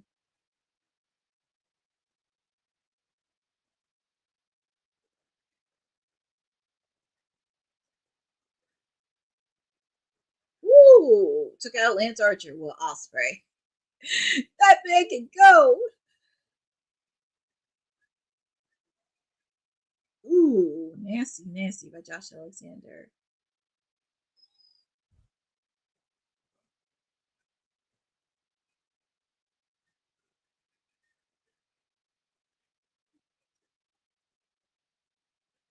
Oh my goodness.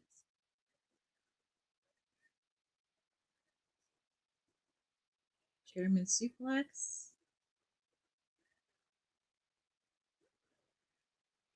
Oof, collision on Brody. That's what I'm thinking. I'm curious if I go. That's what I'm thinking too, Bosa, because if they're not going to defend the AEW title at Double or Nothing, then it has to be this.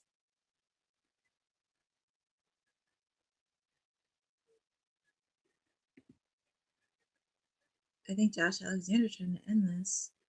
Him and Takeshita.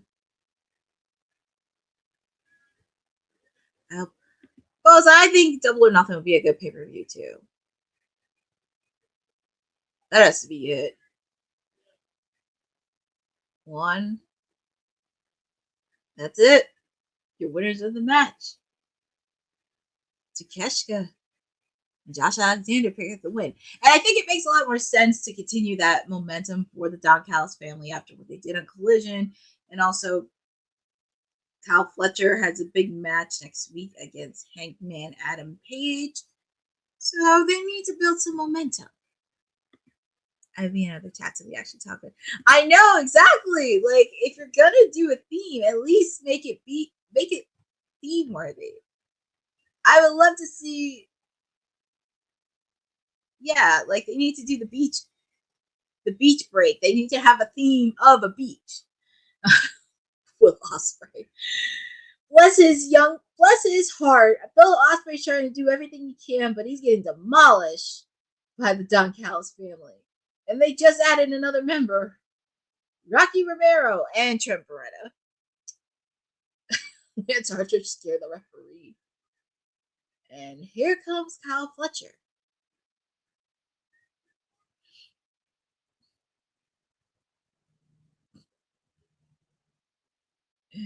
Here comes the Proto Star.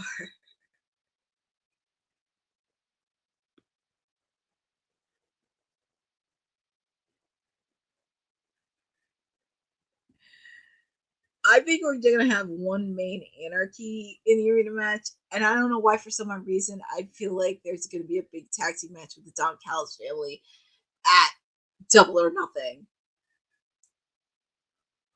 And there's Hangman, his opponent for next week. Because he said if he ever called Kyle Fletcher, he was going to beat the crap out of him.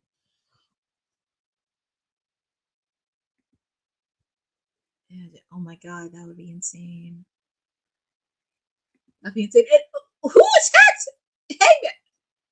Trent Beretta, Rocky Romero, as I mentioned, they are the new members of the Don Callis family. Oh my God.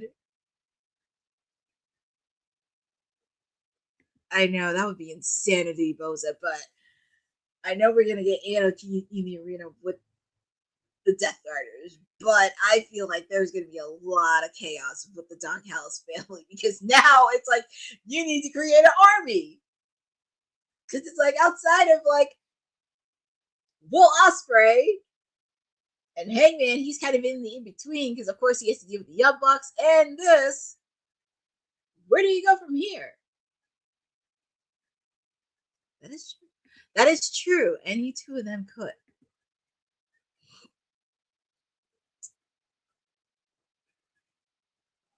That's a strong message that Kyle Fletcher sent out, taking out Hangman. I will say the Don Callis family, they're getting stronger by the minute. Bad enough they have the Death Riders to deal with, and now they had to deal with the Don Callis family close by. Well, I don't know what's going to happen there, but we shall see on that. But, guys, up next, we have a main event. We have a ladies' match. I can't believe it.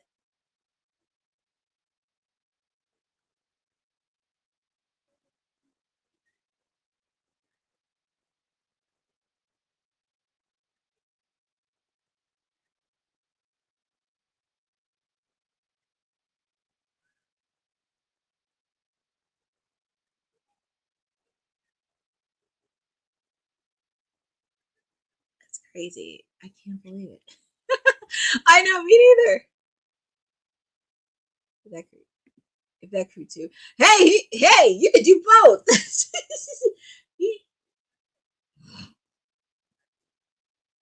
Exactly, Boza. I didn't even want to hold my breath because when I saw this match, I was like, yeah, I'm not even going to hold my breath on this.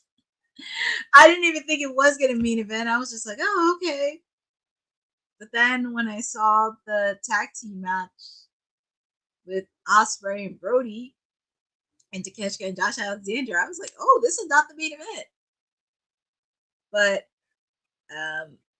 I think this is Tony's making up for not having Mariah May and Toni Storm main event Revolution. But, sir, I said it after on WWT Live after Revolution.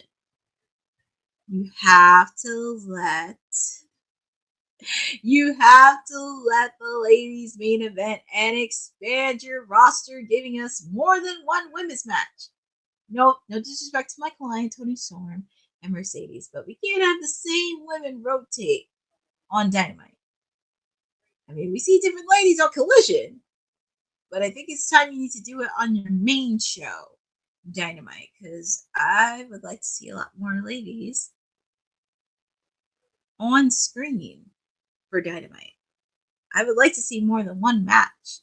And also, there's so many storylines we could do. I mean, we have Toni Storm. She's eyeing out her next opponent.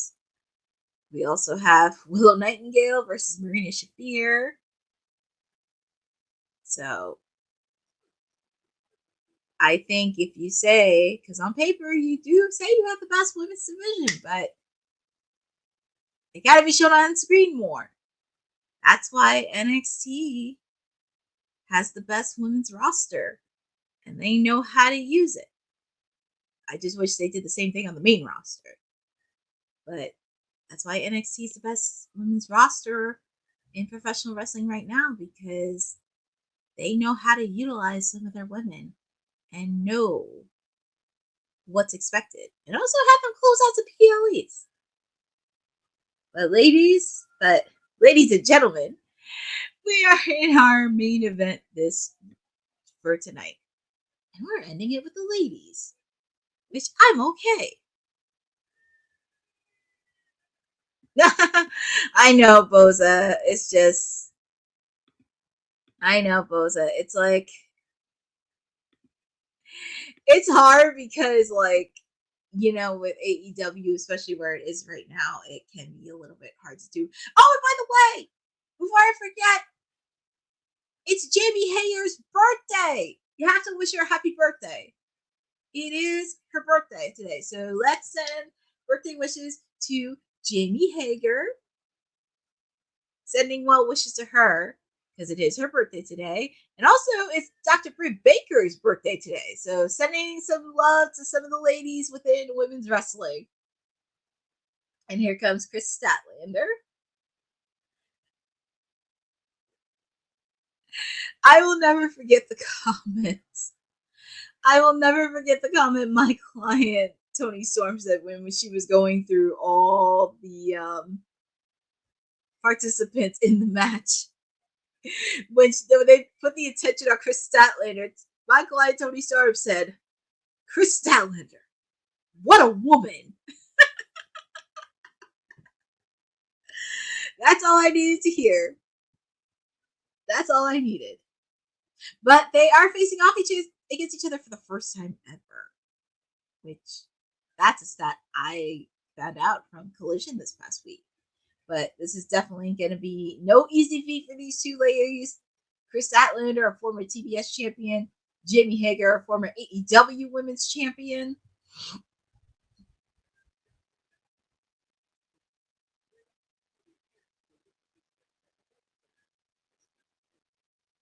This will be hard-hitting.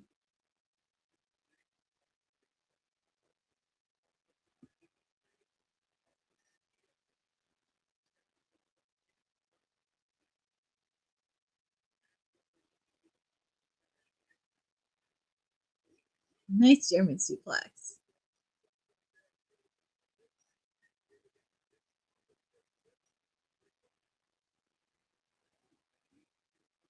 And you know what?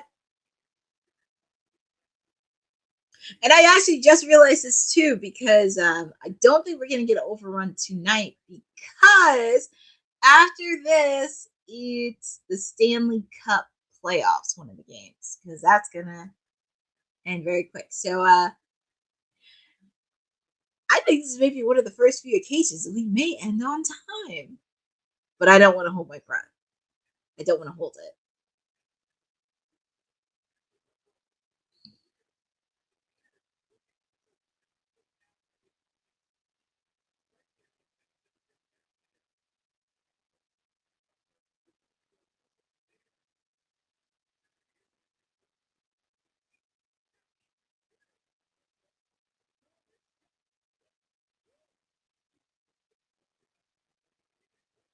I knew this was going to be a slugfest with these two.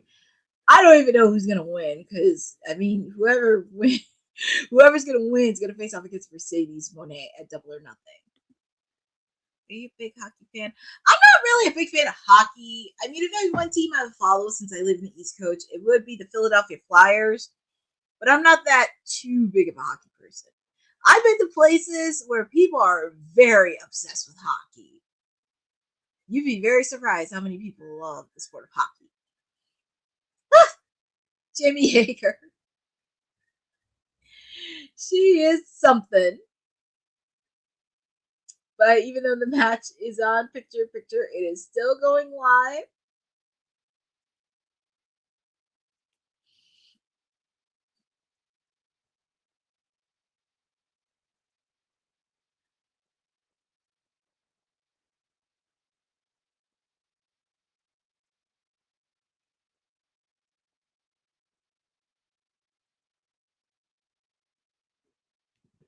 Oh, nice. That's awesome. You're a Chicago Blackhawks fan.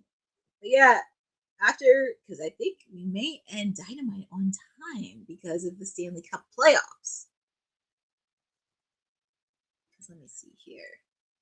Because, yep, for the NHL hockey, it's the Edmonton Oilers taking on the Los Angeles Kings in Game 2 of the Western Conference quarterfinal. So just to let all you hockey fans know, after this, it will be the NHL playoffs. So I think we may end on time. And it's good that they are getting a chunk of time in this match. I'd rather focus on quality, not quantity. Give them a good quality main event match where it doesn't feel rushed.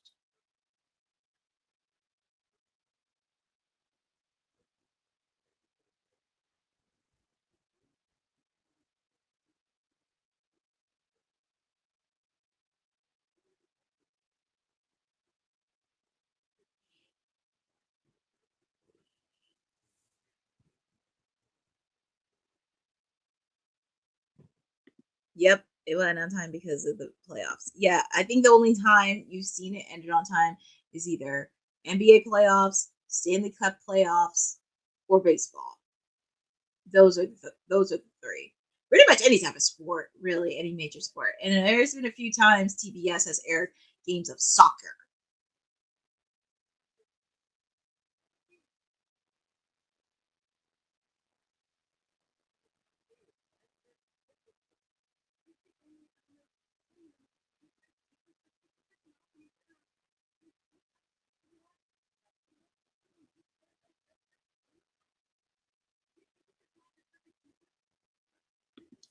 I went to the Chicago Blackhawks Championship Rally in Michigan Avenue when they won the 2010.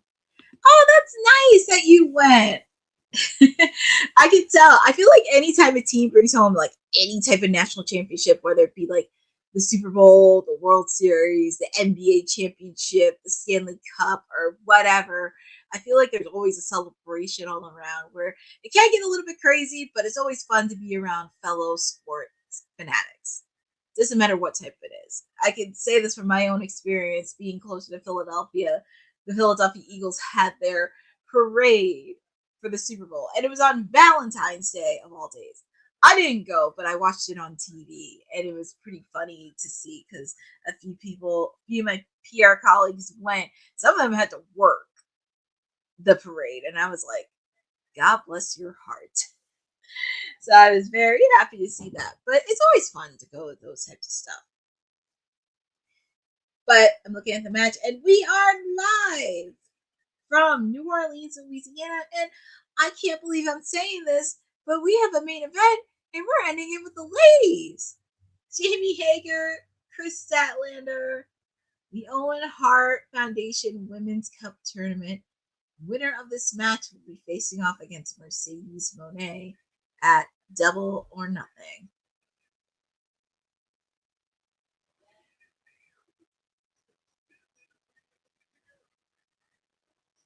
Ooh, nice German suplex by Kris Statlander.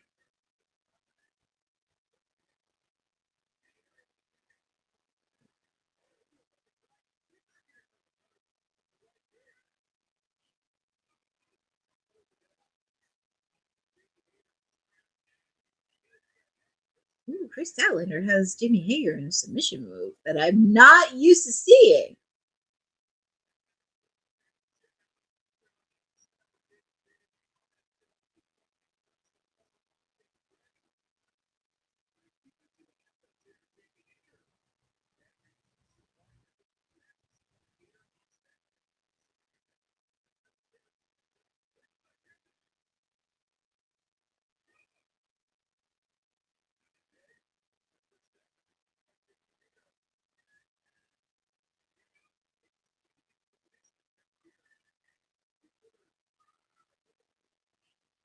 Jamie Hayter has a submission of her own.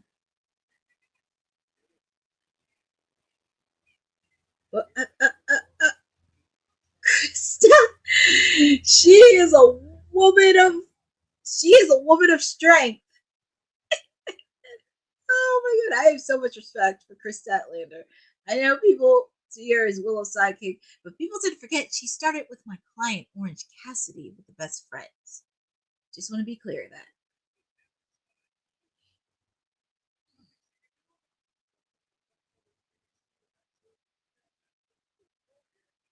So they're showing Collision Playoff Palooza. FTR taking on Kyle O'Reilly and Roderick Strong this Saturday on Collision, immediately following the NBA playoffs. Oh, we're going to see Swerve Strickland. Very rarely appears on Collision, taking on Ring of Honor's Blake Christian. He's been taking on a lot of guys the last couple of weeks. Anthony Bowens, Kenny Omega. As I mentioned, Tornado Tag Match. Top Flight taking on Action Andretti and Leo Rush. We're also going to have the Ring of Honor World Championship match. Bandito, after his victory from Dynasty, taking on Kalistico. And of course, my client, the timeless one, the AEW Women's Champion, will be taking on a familiar foe, Queen Amanada. And of course, for Dynamite next week, we know Kyle Fletcher will be taking on Hangman Adam Page for the Owen Hart Men's Cup Tournament. Winner of that match will face off against Will Ospreay. And as we heard, Wednesday, May 14th, AEW Dynamite Beach Rake in Chicago, Illinois, Jon Moxley and Samoa Joe will be facing off for the AEW World Heavyweight Championship match.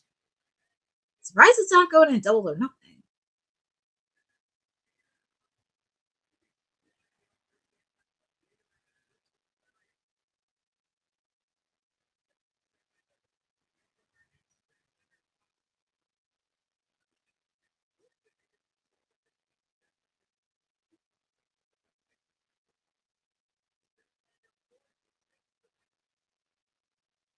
.450 slash. Ooh! She hit it.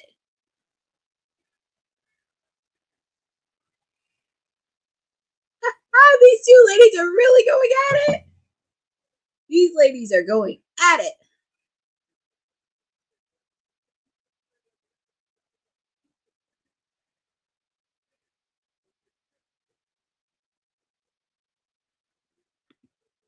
Oh, nice, Eddie. I'm really happy you got to share your experience going there. It's always fun going to those types of parades and celebrate for a major championship.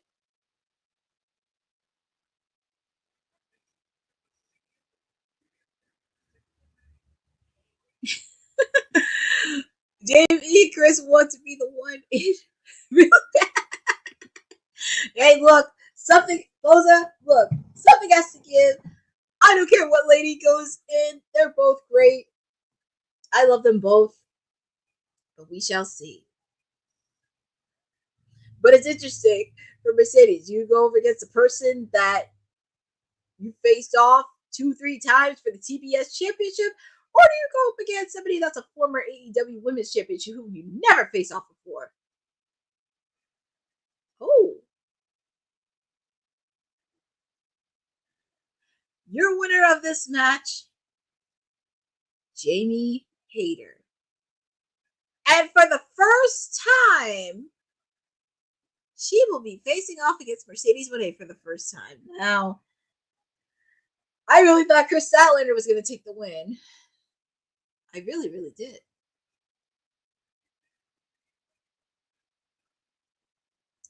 Yes, she does, Boza. Yes, she does. May 9th in a triple threat match for the New Japan Strong Women's Championship because he's facing off against two opponents. And look who decides to show up. Our little Miss CEO. 3 belts.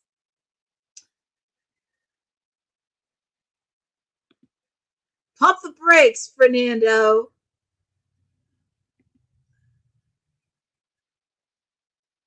Yeah, I know, Boza. Don't remind me. If you think you're gonna be the former AEW Women's Champion, not to mention you never faced off against Jamie Hayter. You better hope. And also, before you face her, you got your little match for the New Japan Strong Women's Championship, so you better hope you keep that belt.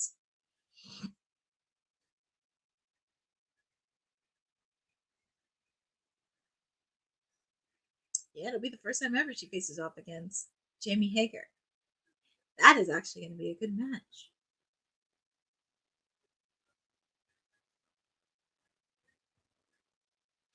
I know, Bosa, don't remind me. He, you know, it's funny. He thinks it's free will, but it's funny because I was saying this earlier too. I have a feeling she's going to get screwed. I think she is going to get screwed. I think she is going to get screwed. Well, we shall see in New Japan because she's facing off against two ladies that are no joke in a triple threat, but we shall see. That's what I'm thinking too, Bosa, because I'm like, this is way too easy. I think something is bound to happen. I feel like she is going to get screwed during that match because we've seen how in the past with these types of matches, we have seen almost some people get screwed. Jay White, he got screwed due to Hangman Adam Page against his match against Christian Cage last year. Willow Nightingale almost got screwed by Kris Statlander last year when she faced off against Mariah May.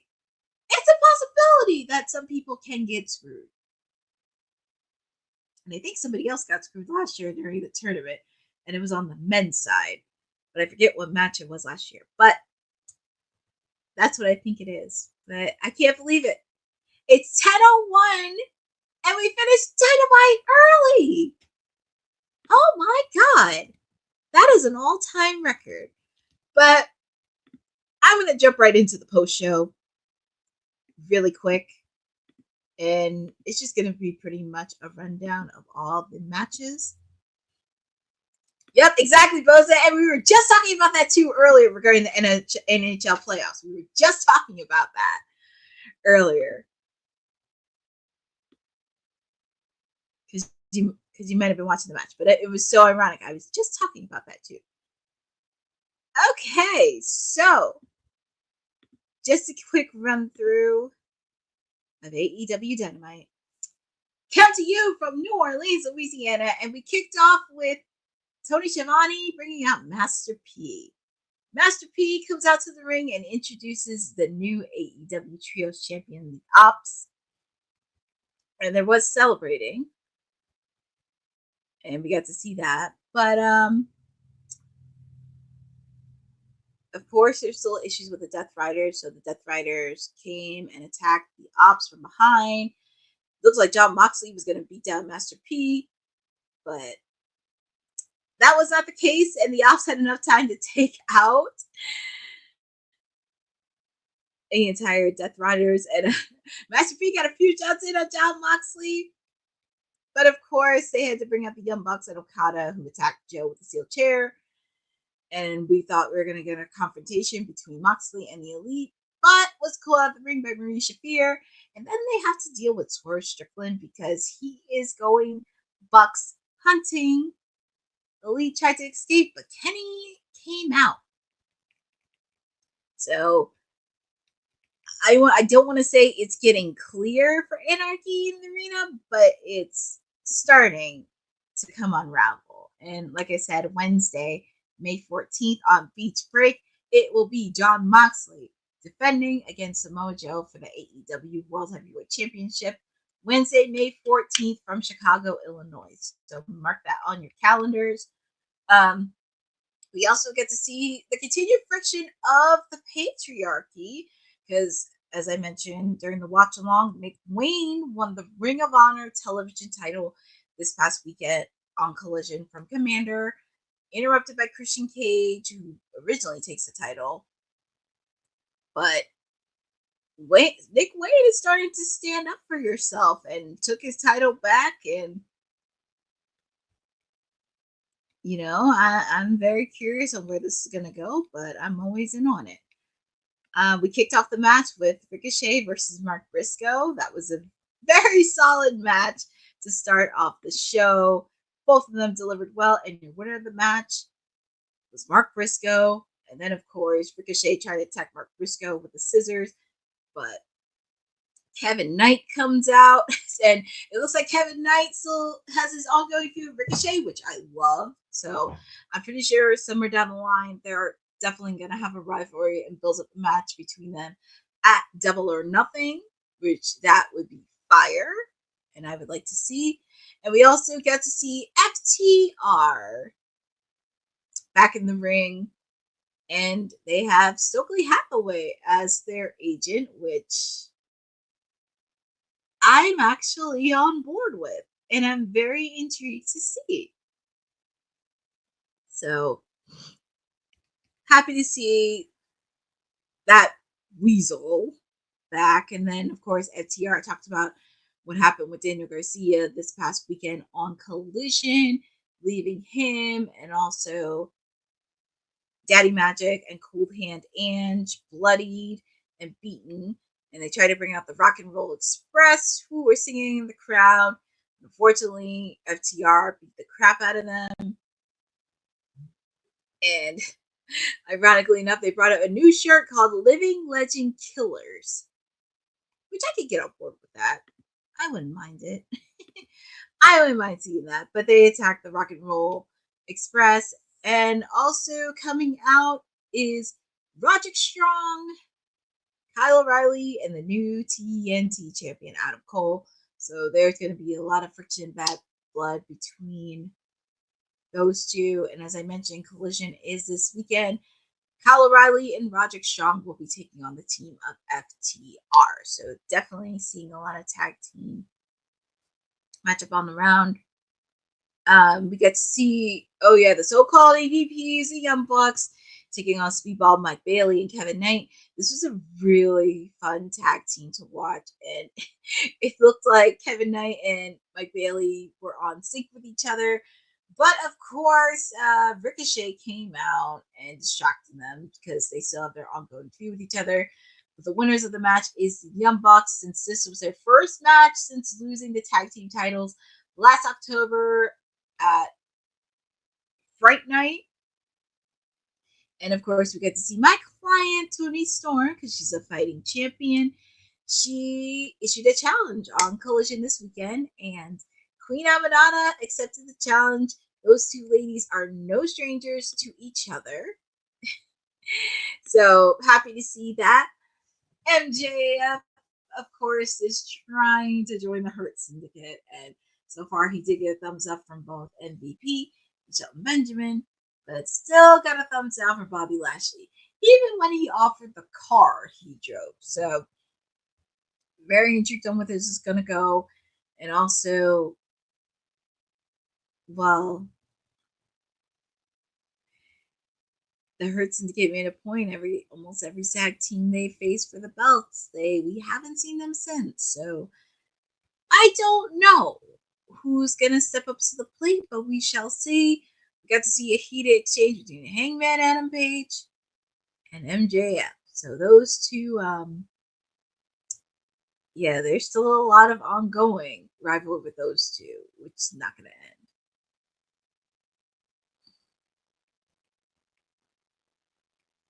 And also, we get to see another tag team match.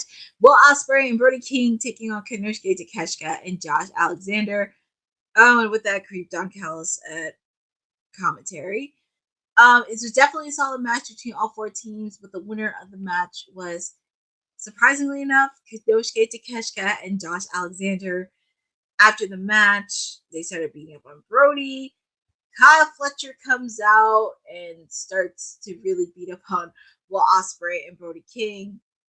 And also Hangman Adam Page ahead of their match next week in the Owen Hart Men's Cup Tournament, where the winner of the match will face off against Will Ospreay at Double or Nothing.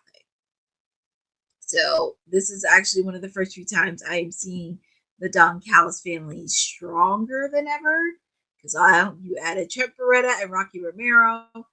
Where this is going to go, I don't know, but this is pretty interesting to see with the aftermath. Yeah, the Don Callis is rebuilt. They're stronger than ever, but we shall see what happens with that. But I'm very intrigued on where this is going to go. We shall see. But shockingly enough, we ended Dynamite with a women's match for the Owen Hart Women's Cup Tournament between Jamie Hager and Kris Statlander.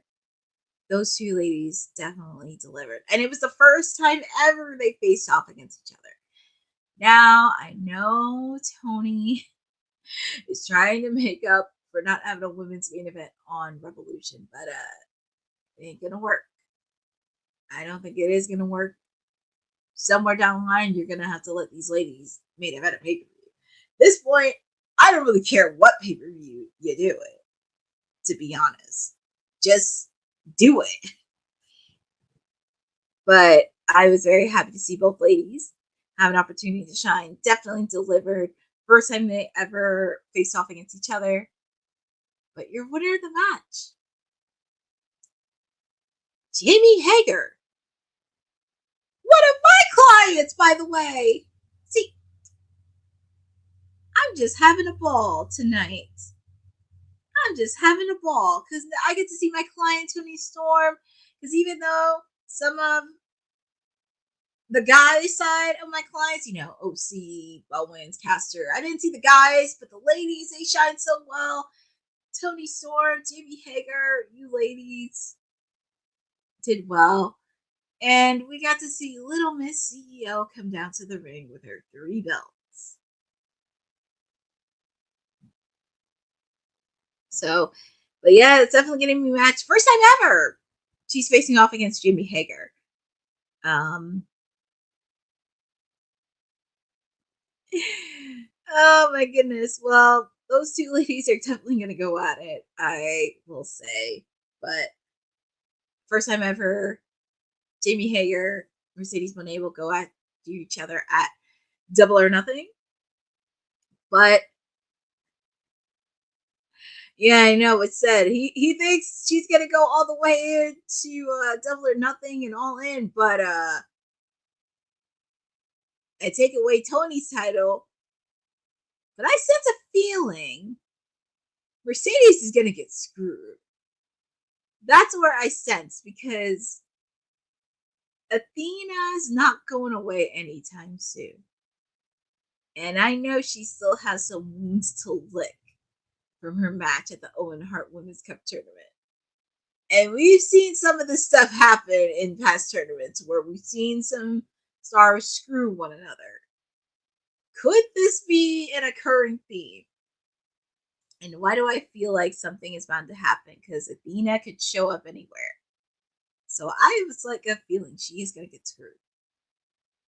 But like my client, Tony Storm, she's a fighting champion. She'll face off against anybody. Anybody. But for me, I give this Fernando, pump the brakes because you think time is ticking away for Miss Toni Storm. Because yes, around this time, yes, because last year at All In Wembley Stadium, she did lose the belt. However, she was still popular after she lost the belt. So I'm not really worried about my client because Tony's going to be Tony. I just have a feeling Mercedes is going to get screwed one way or another. So we shall see. It's definitely going to be a fun match. I'm very excited. But I'm going to keep cool. I'm going to be in the corner. I'm going to be humble about this because I'm not going to brag about it because, my client, she's a women's champion. But I let her speak for itself in the ring. But anyways, I give it a 9 out of 10 for tonight's episode of Dynamite. Solid episode all around in New Orleans. Always good to see Master P come in, and I was happy he got to show in the beginning. But I just think it would have been nice. I mean, it was nice to see Master P in the beginning of it, but it would have been nice to see him do some backstage segment. I wouldn't mind that. I wouldn't mind him do like a few backstage segments, but who knows? He may show up again. But anyways, it definitely was a 9 out of 10 for me. Solid episode all around.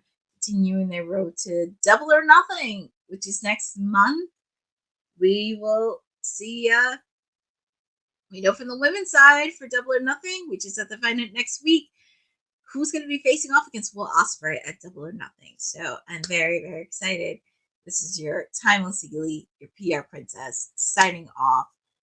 Very excited to be with all of you for WWT Live. I will be back on WWT Live on Friday. I will probably give my thoughts on Dynamite because they ended it with a ladies match. So giving my thoughts, my analysis on how I feel, and giving my bold predictions for Double or Nothing. Mercedes Moné taking on Jamie Hayter. I will be back on Friday.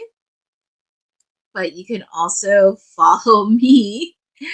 You can also follow me at on my social channels. You can follow me on my social channels at CourtneyNJ11.